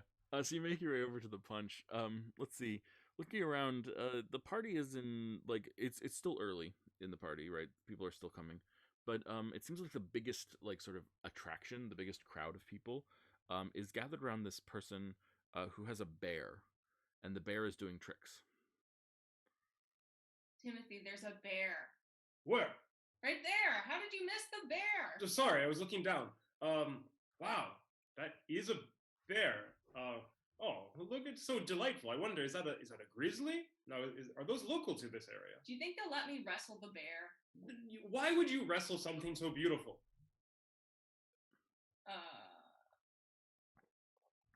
maybe later. Flex would probably get mad at me anyway. I'm wearing this fancy clothes and whatever. Do they move well? Like, are you restricted in terms of bear grappling? I mean, it's loose enough, but I probably shouldn't test it in the middle of a party. That's probably kind of weird, isn't it? Yeah. Well, we'll see. We'll see where the night takes us, I suppose. Do we see? Do I smell anyone recognizable? Yeah. You're looking for Mela or? Mela or any hint of Shadra based on the locket. Yes, excellent. Yeah, why don't you roll that perception check for me at advantage? And I think I will elbow Nova and go, yeah, why don't you just eyes around the room and I'll do a quick whiff. Sure. Yeah. Roll that perception check, Timothy. 18. Yeah, you smell Mela quickly. That scent is on your mind and nose recently. On the other hand, Shadra, you don't smell Shadra, but you do smell the citrine algae from like beneath the party, but it's also above, and like it's been in this room recently, within the last couple hours. It's not in the punch, right? Doesn't seem to be. Okay, good. That was my first thought also. Oh no, the punch. Are we going to poison that later? What if it's poison now? That's not good. Okay. That would be a great twist. I would love that. Punches can only have one poison slot. There you go. I like it. Okay. Yeah. So the two of you are there. You smell Mela. She has that same lizard folk, sort of dour looking lizard folk, with her. And he is walking her. She seems to have just had a coughing fit. And the lizard folk is walking her into one of the side rooms. Does she seem like she has the plague? Doesn't have the same symbols that the plague typically does. Typically, the plague is got a lot of wasting and some welts and a lot of dehydration. This is more just a cough. I'm gonna go say hi to my friend there, our acquaintance. So do you want to come? You don't have to. Of course. Yeah, I want to talk with her assistant. Oh, thank you. Yeah, he was it a he? He seems sketchy, like in a kind of way where he's moving too quickly for someone who's so slow. Like a big fish, like a big fish that's moving larger than it should be. No, you know what I mean. Yeah. Okay. So you head on over. Mela enters into the room, and shortly after that, like very shortly after that, a mass of people start leaving that room. Like she enters, and then like people just start leaving almost like 20 seconds later. And yeah, you head over to the room. The door is closed on your face. You should knock. Oh, okay. Hello? I'm sorry, there seems to be a cough in here. Yes, we met earlier today. I'm not concerned. I mean, if I were exposed to any sort of illness, it already happened, so go ahead and let me in. Okay. The door opens, and you see there are three people in this room. Mela, her assistant, and a very tall elf woman with sort of a extreme beauty, dark hair. and you come in, and the assistant's about to close the door again when there's another knock, and Yuki, a Proudwater, enters and says, "I brought the tea," and she like places down a pot of tea, and then nods and looks at everyone happily and turns around and starts walking away. Dr. Rowe, it's good to see you again. This is my friend Lady Iria. Lady Iria. Yes, Lady Iria.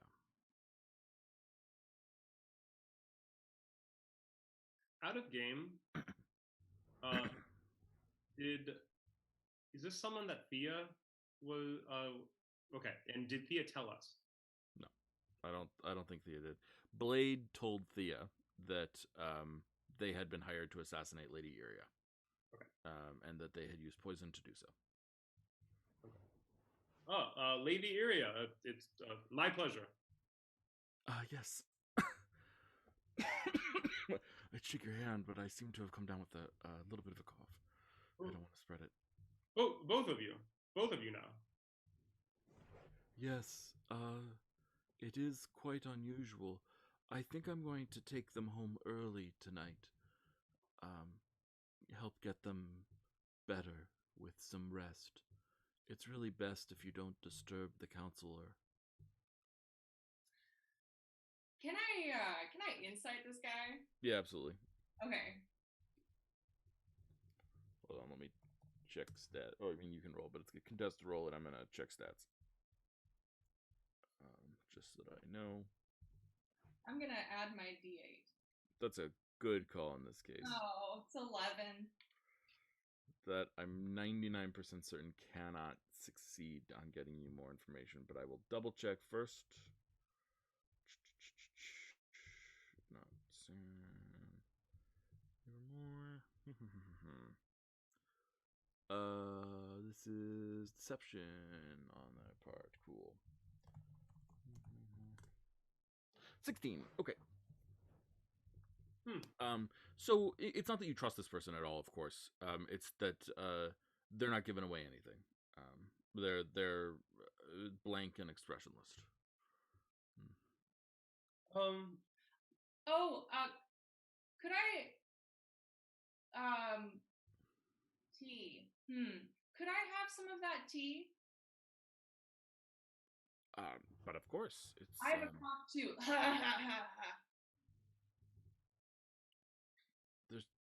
You may have some tea. Thank you. You don't need to. She just like starts pouring you a cup and offers it to you. I'd like to smell the tea to see if it seems like it's poisoned.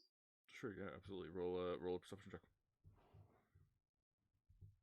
That's a 10. Yeah, no, it doesn't seem poisoned. Okay. Counselor, how long have you had this cough? Yes, that's what I was going to ask as well. How long have you two had this cough? It's really nothing, you know. It's just a cough. It doesn't feel bad or anything. It's just just the ravages of age, you know. I'm getting old. Yeah, it doesn't feel like much, you know. Just like a week and a half. When? No, you go. When did your assistant leave on their business trip? Around that time. All right. 2 options. I whisper to Nova. Her original assistant is actually evil, and they poisoned her right before she left. Okay? Yeah. I follow. Or the exact opposite of that. And it's the new assistant. Right. I think those are 2 options. Hey, let me. You know, I am a doctor, not that type of doctor, but more useful than other types of doctors. Let me just listen to your lungs here for a second. And Timothy gets close to both of them and casts protection from poison on both of them. Yeah, absolutely. Let me check the text on that.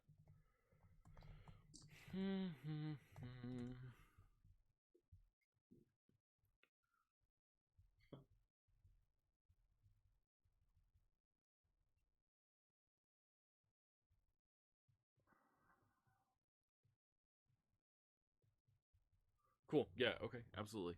Can you roll 1d10 for me? Sure.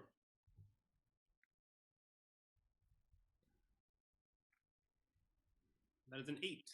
Okay. Thank you. Yeah. So you feel something go away. Definitely. Something goes better. I really think that it's best if I and the assistant looks at Mela. Remove the two of you from here. I have a friend who I'd like to contact to help with this situation. I'll go with you.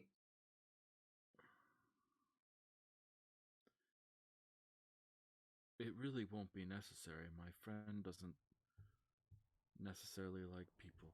And Mela just sort of stands up and says, well, if you think that this is necessary, then of course I trust you. You have proven yourself to me many times. Hold on. I'm sorry. Let's just stop cutting around the kelp here. You, I just cast protection from poison on both of you, and something definitely happened. So that means you were poisoned. That certainly matches what I thought would happen to them. That's why I was going to go get help. I don't trust you. I don't either. Ugh. And Mela just sort of looks around and looks from like Iria to her assistant to you guys and just sort of puts her hand on her head and says, Timothy. Yes. I promise you that this individual, and she gestures to her assistant, means me no ill will.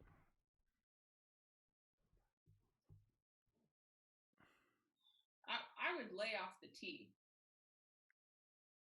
I'm not going to stop drinking tea. I would stop taking tea from this person. Or others. He's not very good at brewing it, it's true, but that's not really his fault. Now, we are going to make a speedy exit, but it would be inappropriate to do so. And the assistant sort of looks around and says, yes, I'm going to go cause a distraction. I'm going to explode something in the kitchen or something. Okay, that escalated quickly. Well, it's important that we be not seen fleeing, so... And the assistant sort of looks at you guys and says, can I leave you with them, Mela? And Mela looks at the assistant and looks at them and says, they're worried about my safety. They're worried about you. It'll be fine. They'll be protective. It'll be fine. The assistant sort of looks around the room, sort of nods, and says, expect a smoky distraction shortly. And then, like, goes to open the door. Oh, what? Hold on. Wait. Why do you trust this person?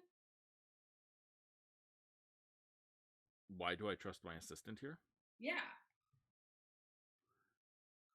For reasons that I cannot explain in this house, in this room.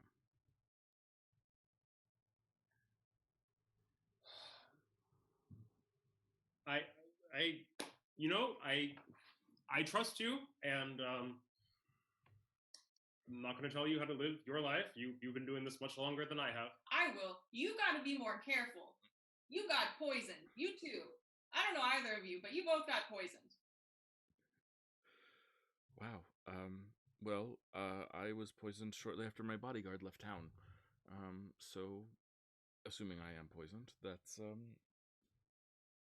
a sign that my bodyguard was probably doing a good job, and their absence is causing a problem. They'll be back soon, I'm sure. Or it was them. My bodyguard has literally jumped in front of an arrow that was aimed at my neck and took it. Yeah, but what if they're a mole? They're not. But what if they were? Well, either way, I'm going to call on you tomorrow and just check in and make sure everything is okay. That would be lovely, Timothy. I would love to see you.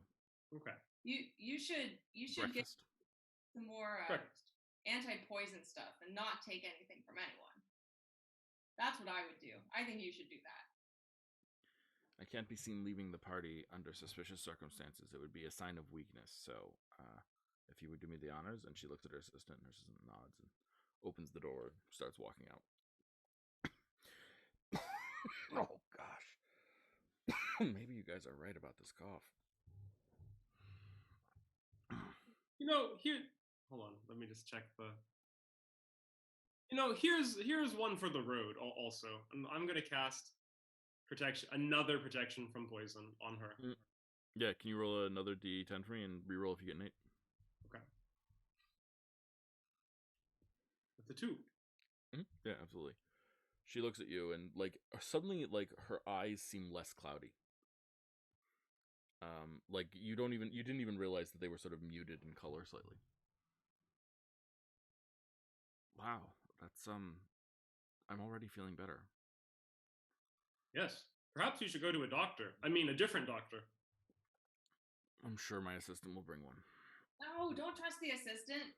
It's always the assistant who does it. It's always the assistant who does it. Interesting. Yeah, more anti-poison. Make it a priority. Okay, it's done. Consider it done. Thank you. Thea, so you're out in the party, looking around when suddenly smoke just starts pouring out of the kitchen. And someone runs out of there and shouts, "Oh no, there's a fire in the kitchen! Everyone, evacuate the building!" And people start making a mob for the door. I slowly and suspiciously start walking towards the door. Mm-hmm. Yeah. Can I see, or I guess Timothy and Nova are in the other room, right? Yeah. So I don't know that they're there. Yeah. Conveniently, actually, you might, because they're in the room with the weapons. Oh. Yeah. So I think I'm walking towards the room 1. Mm-hmm. Yeah. The person who shouted fire runs across. They're sort of, again, this drab-looking lizard folk, and they run across, and they run straight back to the room, and they open the door, and they rush inside, and they start escorting quickly 2 people who seem to be leaning heavily on them. Again, that elegant woman that you saw, and Counselor Mela Stepwise, and sort of escorting them out of the party. Yeah, and once they leave, I walk into room 1. Yeah, and you see Timothy and Nova. Hey, did you guys already know that it was in here? What? Oh, the weapons are behind the couch here. Oh, cool. Oh, nice. Good hiding spot. I didn't even see him. No, we were more preoccupied with poisons. Yeah, this Mela Stepwise and this other lady whose name I can't remember. Eerie. Iria. Yeah. Iria, yeah. Yeah, I think they're both poisoned or something. Strange. Iria's alive?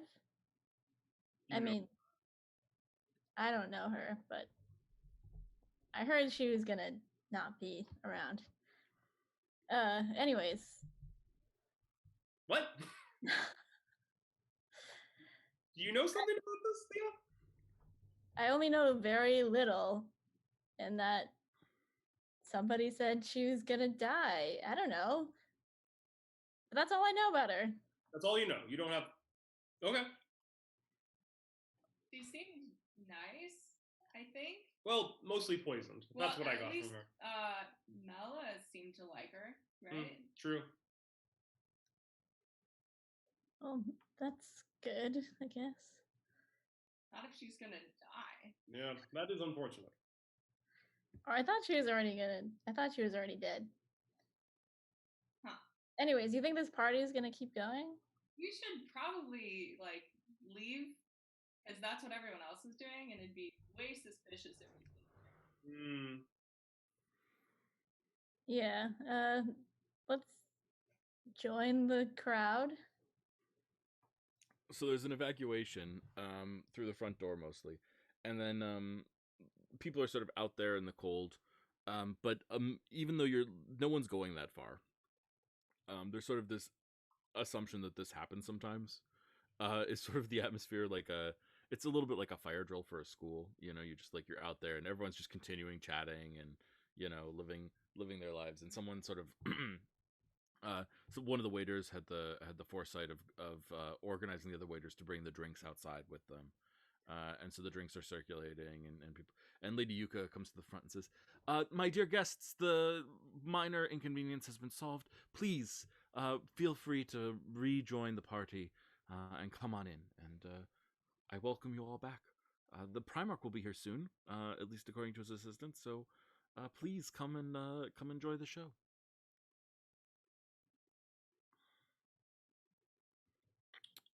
So everyone is welcomed back in, and the party sort of continues as if nothing happened. Nat and Celexa and Narash, how you guys doing? I think we're probably preparing to roll up in a carriage as well, right? We want to look pretty impressive.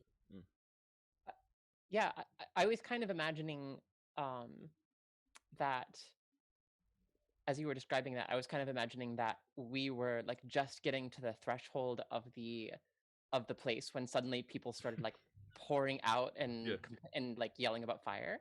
Yeah. So I think there's kind of a moment of like what do we do? Mm-hmm. But if people, I mean, my instinct would be that we'll probably be like we'll probably try and like join the crowd and just sort of mill around with people for a moment. Yeah, absolutely. There's plenty of people to chat with and mill around with. Before getting out of the carriage, Narash is like, "Bumblebee, bumblebee, bumblebee, bumblebee. She sells by the seashore." And then he gets out. Celexa, before they get out, will say, "Don't worry. You're going to be amazing. You are totally ready for this. And whatever happens, I got your back." And she's going to pass him an inspiration dice. And also she's going to cast enhance ability at 3rd level to target both of them. Nice. Absolutely. You're enhancing charisma? Yes. Okay. Means all charisma skill checks have advantage. And additionally, Narash, you have a D8 to add to a roll if you think that you might not have succeeded as much as you want to succeed. Okay. I feel more confident than I thought I would. So you walk up to the front, and you're milling around with people, and chatting with people. People are sort of giving you a wide berth. Someone, in fact, like clearly is like muttering and glancing at you guys. You are obviously appear to be from the Kava, and one of them, someone just comes up wearing full, like formal dress uniforms, and looks at you and says, before he can say anything, I think that Celexa will step forward, like standing very tall, and say, "Excuse me, is this the estate of Yukia Proudwater?" It is, my lady. Well, this is. Please allow me to introduce you to special emissary Krello, who has come at the behest of the Kava to deliver a special diplomatic message at this event. We have just arrived by airship just this afternoon, and we're told to be expected here. So I presume that that our presence has been announced to be expected. He looks confused. Roll a. I think you're doing intimidation here, but I'll allow deception if you prefer. Okay. You're kind of doing the I'm too important.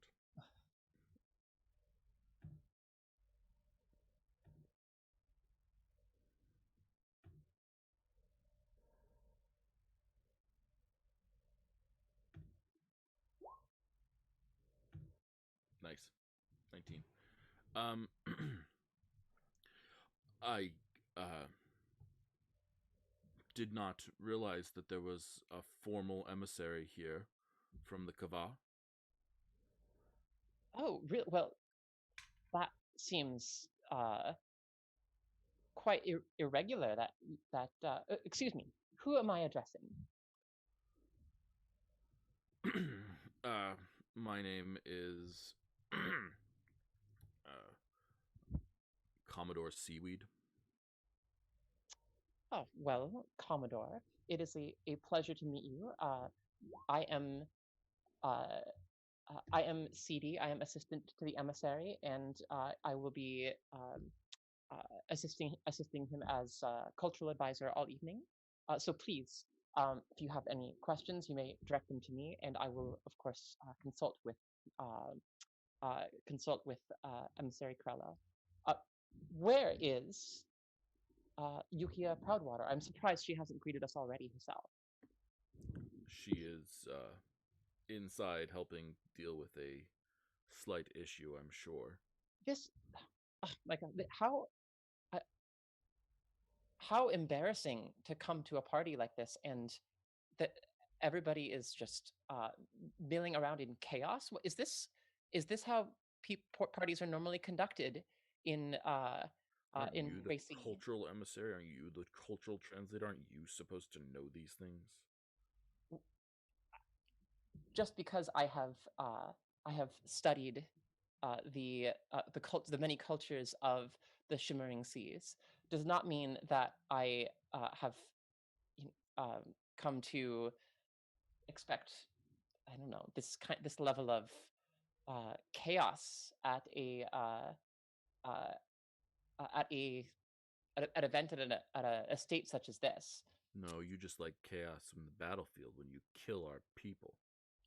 And I jump in and I say, "My good man, this has been enough of a distraction. We've enjoyed this little conversation, but I think we can find our way into the party ourselves. Thank you very much." Yeah, can you roll intimidation for me? You have advantage again because of our wonderful enhanceability. Oh my gosh. Oh my god. Do you wish to add your inspiration die? You only have one. You might just have to accept the failure. I'm not going to add it. I'm just going to assume maybe he finds me a blowhard, but I don't think I've offended him. He tosses a glass of wine in your face. Well, I guess we'll have to see what the Primarch has to say about this when I read to him the agreement that has been sent from the Kava. And so your name was Commodore Seascum? I'll remember that. Thank you. Celexa will take emissary Krello by the elbow and lead him away with an audible harumph. Yeah. And at this point, Yukia comes in and says, "My guests, please feel free to re-enter. The crisis has been averted. It was minor and a minor inconvenience at best. Please, the music is going to return to playing, and the drinks will continue to flow. And I have it on good word that the Primarch will be here soon. So please, come back inside and enjoy the party." Celexa is going to immediately approach Yukia Proudwater. Yeah. And lead. She's going to lead Narash and I think they have Nephany with them as well. Yeah, and I think Nephany leans over to you as you're approaching and just says, "I feel naked without my spear." Patience, patience. We'll get there soon. So Celexa is going to address Yukia. Say, excuse me. Are you the host of this event? Yes, of course. Welcome to my estate. I wasn't expecting anyone from the Kava to attend. You're telling me that you were not expecting Special Emissary Krello to attend tonight from the we have literally traveled 1,000 miles to be here, and you weren't even expecting us. I'm sorry, no one informed me of this, but I'm sure that we can arrange for the emissary to have the absolute best treatment. My house has hosted members of the Kava before, and she turns to you, Emissary Krello, and she says something in Kavanian. It's like 3 words, roughly. Nova, are you close enough? You're the one who can translate that easily, probably. Lexicon too. Yeah, Celexa studied Kavanian as well. Right. Awesome. Yeah, it's a generic Kavanian. It's a generic. Oh, go for it. I was going to say, I think she brought her little book, like tucked away, just in case. Just in case. Yeah, it's a super generic Kavanian greeting. May the waters flow for you, that sort of thing. Okay. But she says it with a bow. I bow back, and I say, "Oh, please, I'm happy to speak in your tongue. May the water flow for you as well." Now, I'm sure you're happy to receive us. Are you not, having heard of our mission? Oh, but of course, I haven't heard of your mission, but of course, please, I can set aside a special room for you, and if you'd like, we have clear water, and also many other delights and beverages, as well as foods, and companionship should you need it, or music and dancing. How best can we aid you? Well, first of all, we were greeted by a terribly rude man named Commodore Seascum or Seaweed or something. So maybe if you could just see him busted down to Lieutenant, that would be absolutely lovely. Oh, I don't have the authority to do that. I'm not a political figure, but nor am I involved in military rank decisions. But I could eject him from the party if you so desire. Oh, that would be absolutely wonderful. Of course, allow me to just go do that quickly. And she turns and starts walking to some of the guests, and she grabs 2 people with red armbands, and sort of speaks to them quickly, and they look at her confused and then nod, and then you see them turn and walk to this general, and literally pick him up physically and carry him outside of the party as she returns to you and looks at you and says, He seemed very drunk, to be honest. I'm sure he was that man seemed like nothing but trouble. Yes, but certainly we had an empty wine glass when we found him.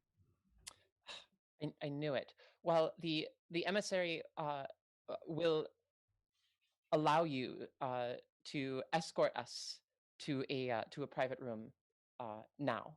Thank you. Oh, of course, absolutely. And she nods and bows and right this way, emissary. And she reaches out her arm for you to take. I take her arm as gallantly as I can. Mm-hmm. And assuming we're about to walk into the party, I think Narash is one of his first priorities is just to look around and make sure that he doesn't see Shadra, because he's very concerned about that. Yeah.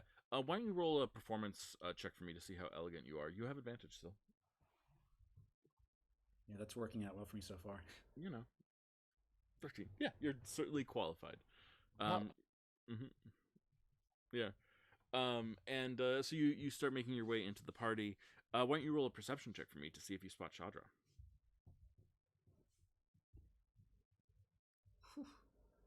29. Yeah, let's see how you react to this. Shadra is at the top of the stairs having a conversation with someone, a wine glass in her hand.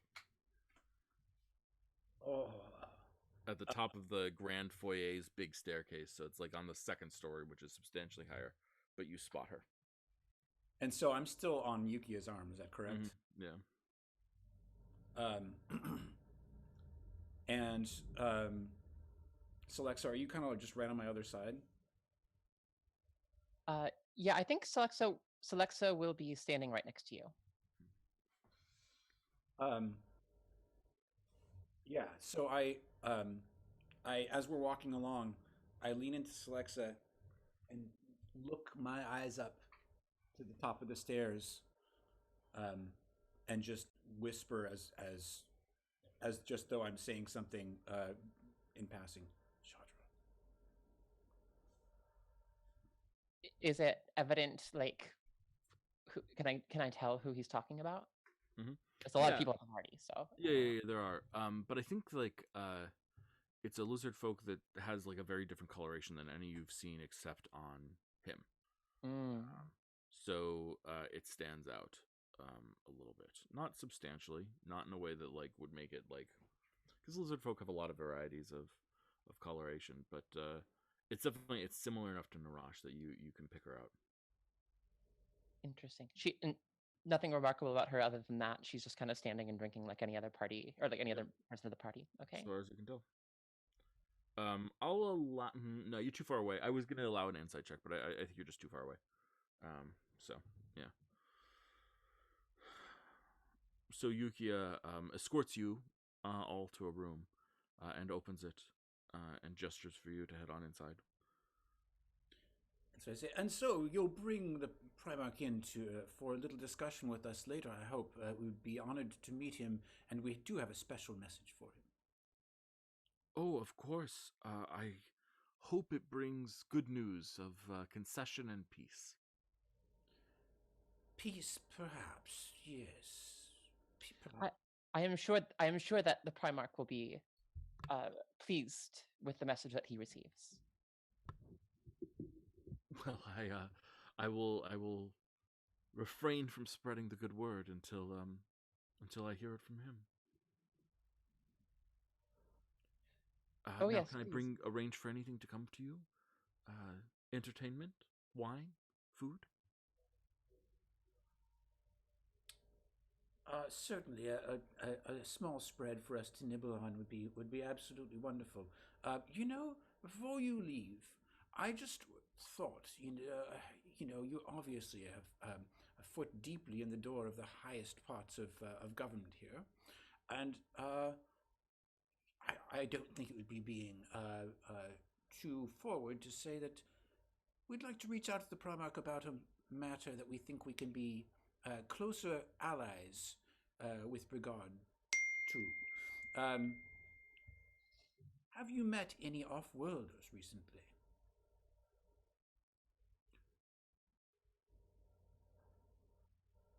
I cannot say that I have not. Very diplomatic response. Her eyes are very tight. Well, that's wonderful because that really will go so far towards advancing the goal of this of our diplomatic mission. Well, since your people brought down the covering and caused this massive influx of other peoples, then that's what led to this whole situation. Indeed. Well, there was that. You have a bit of a point there, I suppose, although it can always be argued. Well, perhaps we'll have more opportunity to discuss the ways in which this will be significant for us after we meet the Primarch. Sure. I'll see to that spread, though. Thank you. And she turns and leaves. A short while later, a spread is delivered. Excellent. Let's go check in with some other people. Timothy, Nova, what are the two of you doing? Are you still with Thea? Are you now a unified group? Hey, a big part of me really wants to follow those two and make sure that they don't die, because I mean that seems very important to me. But also, no, I'm going to stay on track this time, and I'm not going to ruin things because of my own interests. Never mind. Sorry, where were we? You were smelling around for Shadra last time, right? Oh yeah. Yeah, well, I smell the citrine algae, and hey, aren't those our companions over there? Yeah, you see them heading into a side room, following Yuki at Proudwater. Is it side room 1? No, it's side room 4. Oh, okay. Nice, they made it in. Yeah, so far the plan is actually working. So now we have to wait for the guest of honor. And Thea, are you doing the other thing? Yeah, I'll do some other things. Maybe a little bit later. Okay. Unless you think it might be helpful to do it now. Well, the plan 1, I think the first part of the plan should happen first. Yes. And then we'll see how we are feeling after that, I think. Sure. But did you smell around for Shadra again or no? Do I smell anything different? You can roll a perception check if you like. Sure.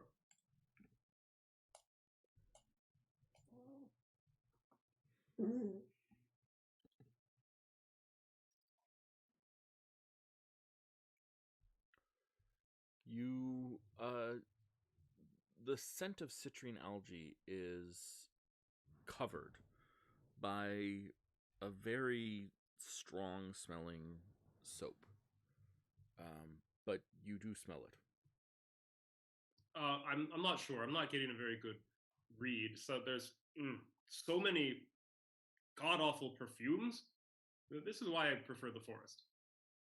What direction is the citrine algae coming from? Oh, it passed through here, and I smell it upstairs currently, or a few minutes ago. I smelled it upstairs. And downstairs.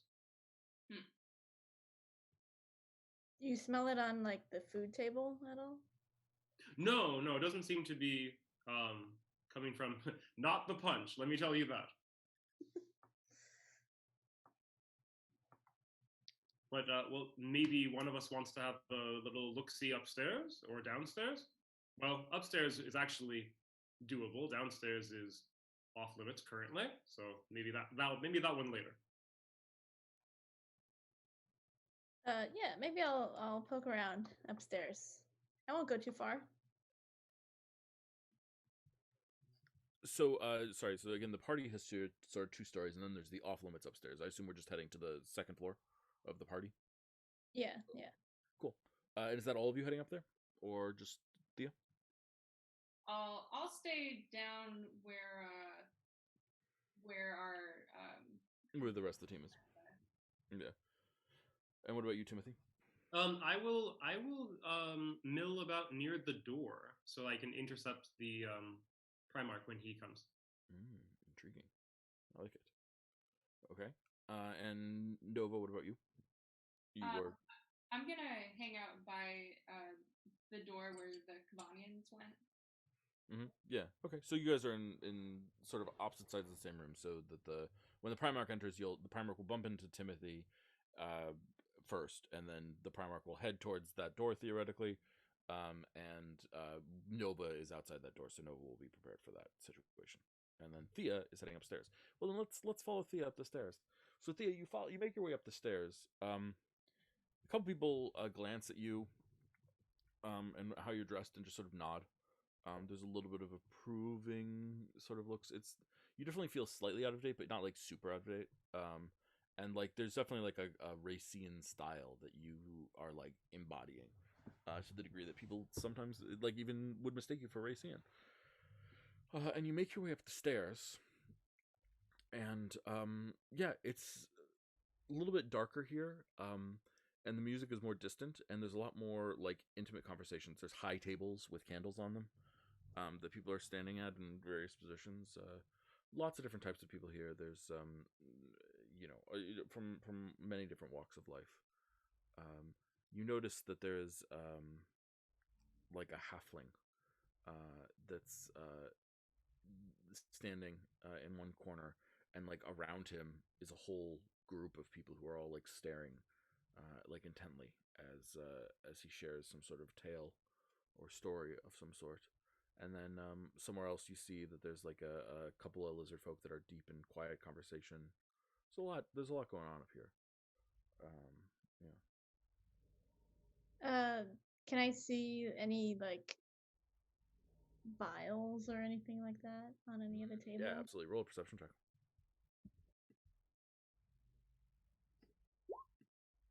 Or 8. Yeah. There is a lizard folk who is having a conversation with a human, sort of quietly over a drink, and you notice that they seem to have like a bulge on underneath a belt that you recognize as being like a couple different vials strung together. So I'm gonna casually walk past them and try to steal it. Roll a sleight of hand check. 10.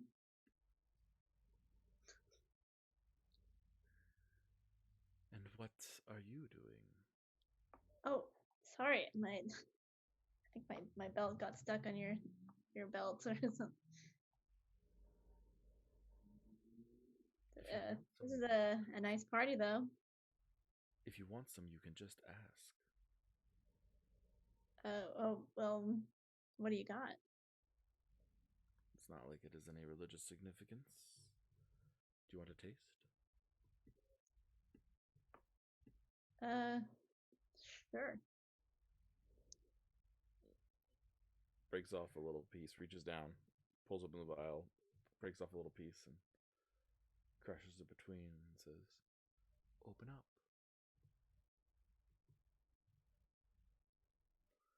Just pops a little bit on your tongue. Now let it sit there. Let it dissolve. Are you ready for this? I hope so.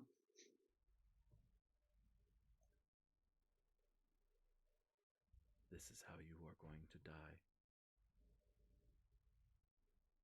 And What? suddenly, Thea, you have visions.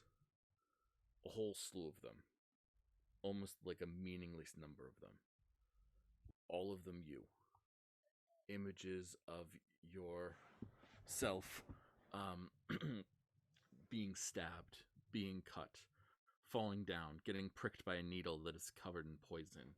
All sorts of different images of you dying over and over and over and over again. Can you roll a wisdom saving throw for me, please? Mm-hmm. 8. You don't feel it, but you almost fall over when this person catches you by the armpit and just sort of brings you over to a chair and plops you down in it. And as guests walk past, they see you sort of sitting there staring off into the distance, seeing these horrific visions of your death over and over again. A little bit of drool on your face. How long does it last? I don't know yet. Meanwhile, downstairs, you hear a large announcement. Primarch of Chalestra, Magli Black Ice.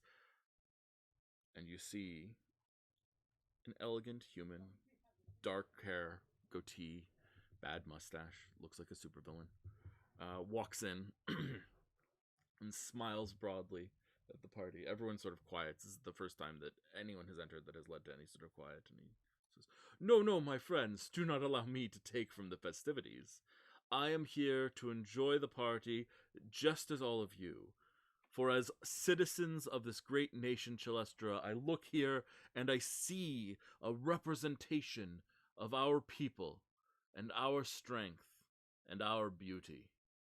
And I am excited by the possibilities that are here. Now, please, go on. Continue your festivities. Enjoy yourselves."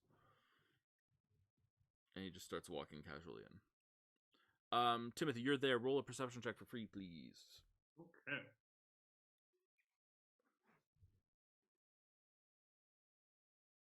Mm-hmm. Yeah. He's got two bodyguards that are sort of blatantly standing like 2 feet behind him. You also notice that there are several other people who are keeping strict eyes on him, and more particularly anyone he's talking to. And you notice that one of them has some sort of blade hidden beneath a jacket. So he's got at least one other person guarding him, but probably more than that as well. He's got both real bodyguards and secret bodyguards. I think I'm going to walk up to him, and with my back turned to Nova, and just kind of like do one of the pointing behind the back to the people that I noticed. Got it. And say, Primarch, Black Ice, it has been a while, but I trust you remember me? Of course, the doctor, right, who spent some time in the Kava, Timothy. Yes. How do you feel now that you're back in your great hometown and home country? You know, it has changed a bit, but it's nice to have that home field advantage. Gotta love that ocean, right? We have such beautiful vistas, such beautiful views, and such beautiful fishing, if I remember correctly. Yes, absolutely. Yes, we did bond over that. I remember you enjoyed the occasional cast. Yes, I sadly get to do it less and less than I like, but it has some value there. Yes, well, I too. Regrettably, life gets in the way, right? It does. What are you so busy doing? How are you keeping busy? And yes. Well, you know me. You remember me. I'm a proponent of peace. That that fickle thing. Yes, of course, that thing that is so fickle. Well, I 100% support your advocacy for peace, and if you can convince the people of Chalestra, my heart bleeds with each soldier's death on all sides of this conflict. And if you can convince the people of Chalestra that peace is the right path, well, then more power to you. But I am but their humble servant. I understand. I must say, I hear you're doing quite the job. You must really be turning the tide, because the Kava sent ambassadors to I don't know, throw in the net. Really? Yeah, they're waiting to talk to you. So congratulations. It looks like you have this thing tied up. Interesting. Emissaries, you say, to create.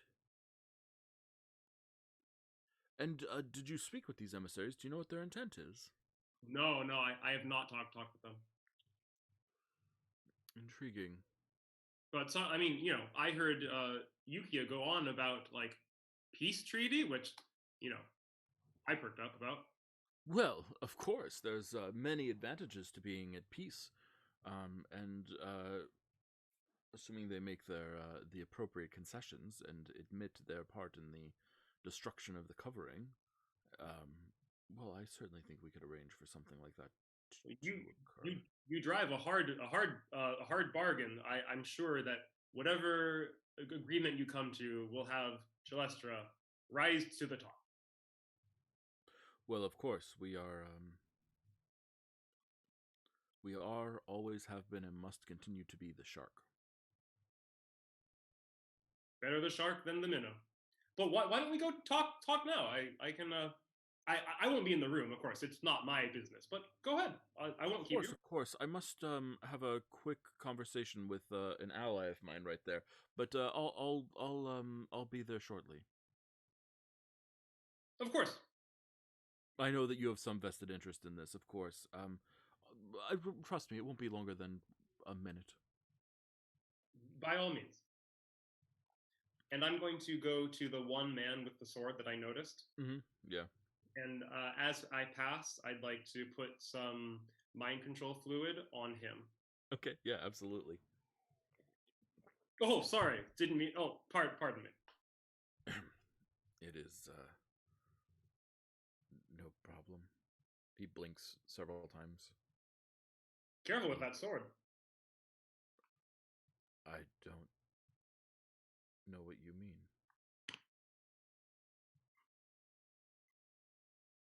He just sort of starts staring vacantly into the distance. The Primarch walks over to a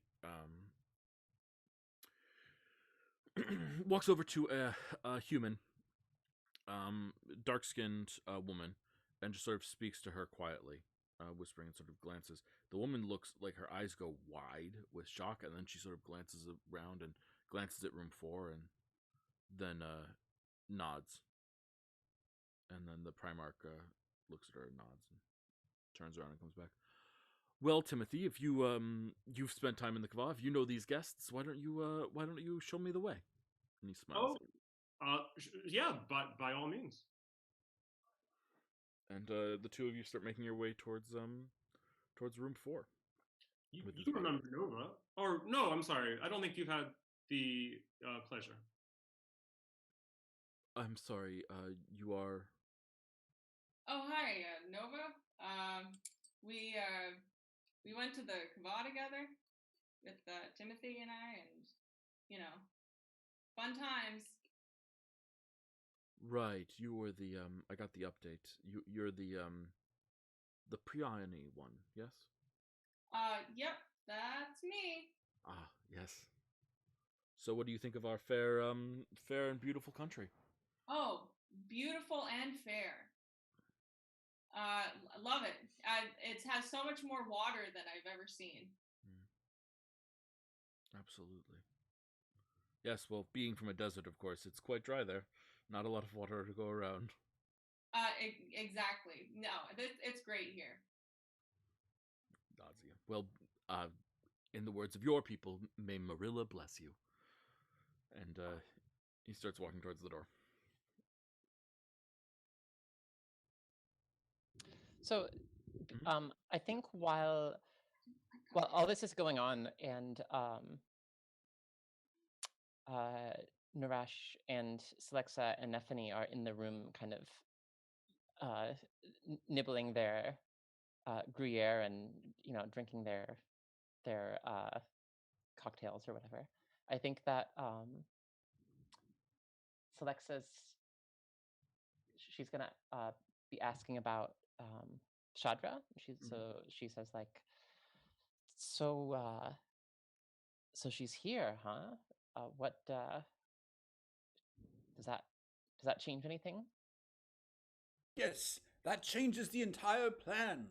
Sorry, I'm going to stay in character because it makes me feel a little more secure about my acting. No, you're doing great. Yeah. Thank you. Yes, we have to change the plan. It's incredibly important that we capture Chandra, or at least find where she's put the citrine algae that she has access to. Okay, so then instead of as soon as we're done here, we need to go and find her. We need to go and capture her before we make chaos and she slips away. Exactly. It would be ruinous if she was to leave the building before we could abduct her or get our hands upon her. Do you want her alive? Oh, well, that's, yes. Yes, I think it's too important, especially if she doesn't have all of the supply that she stole, and to know what she's doing vis-a-vis the Empire. Okay. I don't use the term vis-a-vis, but it seemed appropriate to this person.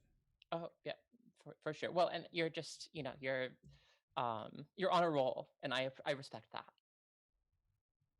Wonderful. How will we tell our companions what we need to do now? I don't know if we've have we seen them? I feel like we haven't. Matthew, we haven't seen them. But not the other way around. Yeah, we haven't seen them.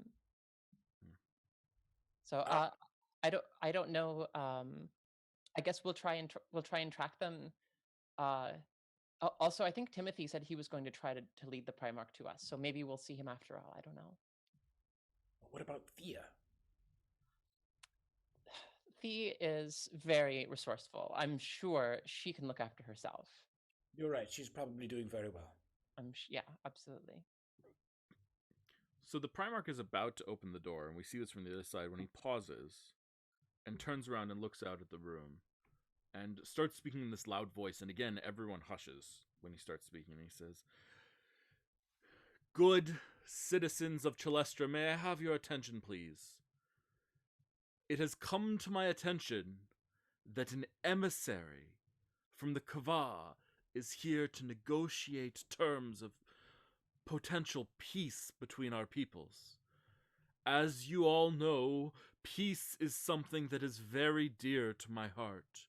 And so I, right now, will go into this room with the emissary from the Kavar and attempt to negotiate with him. Attempt to negotiate with them for something reasonable that can be adhered to." People applaud. And he turns and gestures to Timothy to open the door.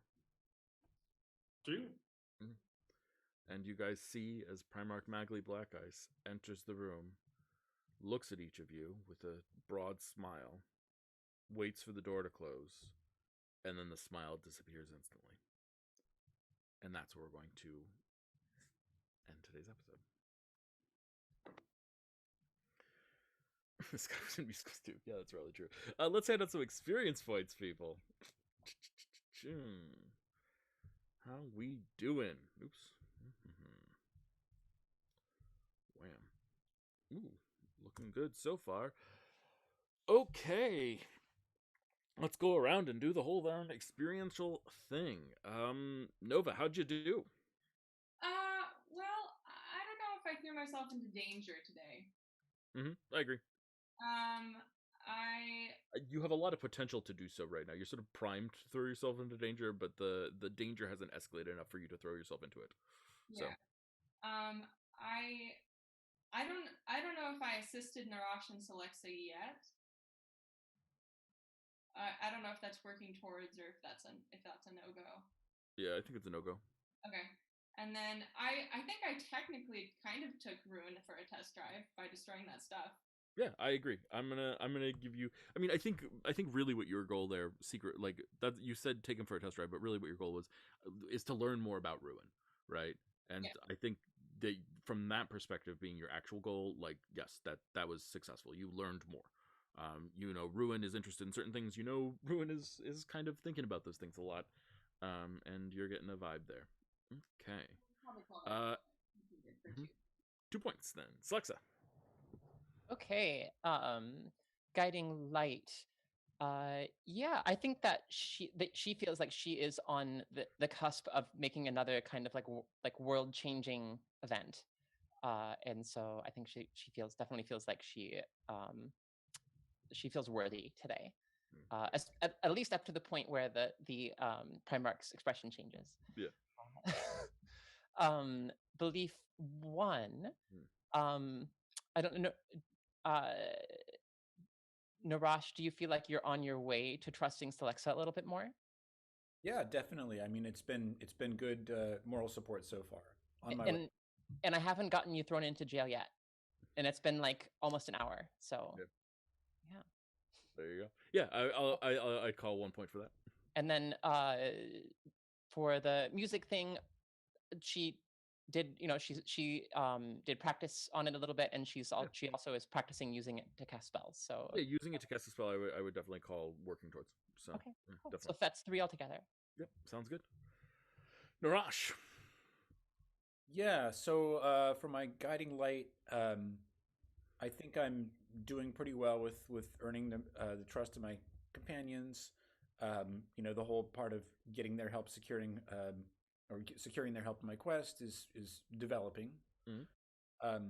Can you remind me, is guiding light potentially 1 point or 2? Or potentially 1. Guiding light is always going to be 1. So your cap is 5.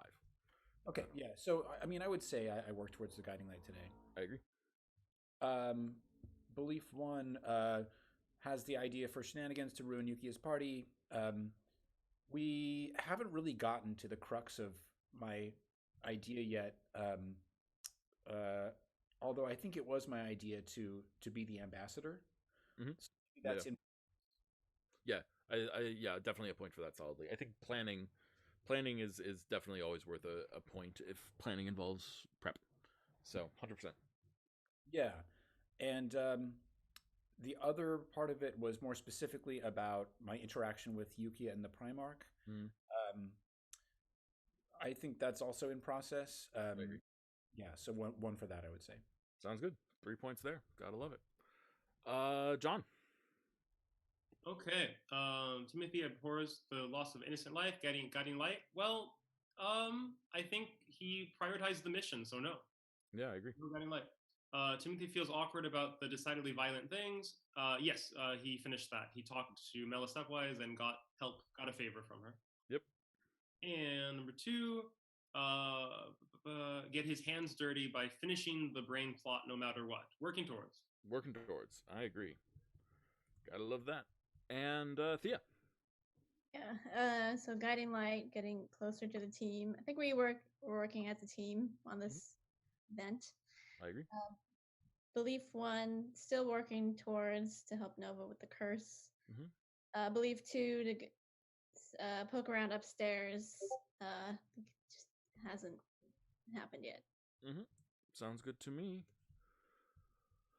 Let's do some math here. 20, 25, 40, 50, 60. Cool. Guys, that's exactly a level up. Wow. Good timing. Seriously. Yeah. Considering things that seem like they're about to go to shit. Yeah. Seems good to me. Okay, there you go. That level 10? Yeah. Okay. I think it's Double 10. digits. Wow. Cool.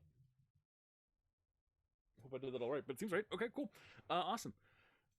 Nice work, guys. We'll check in next time and see what you get at level 10 and all that beautiful, beautiful stuff. Thank you all so much for watching. Hope you had a good time. Hope you enjoyed yourselves. Go live good and happy lives. And please do the most important thing that I can possibly suggest to you, which is don't forget to call your cat and feed your mom. Bye, everyone.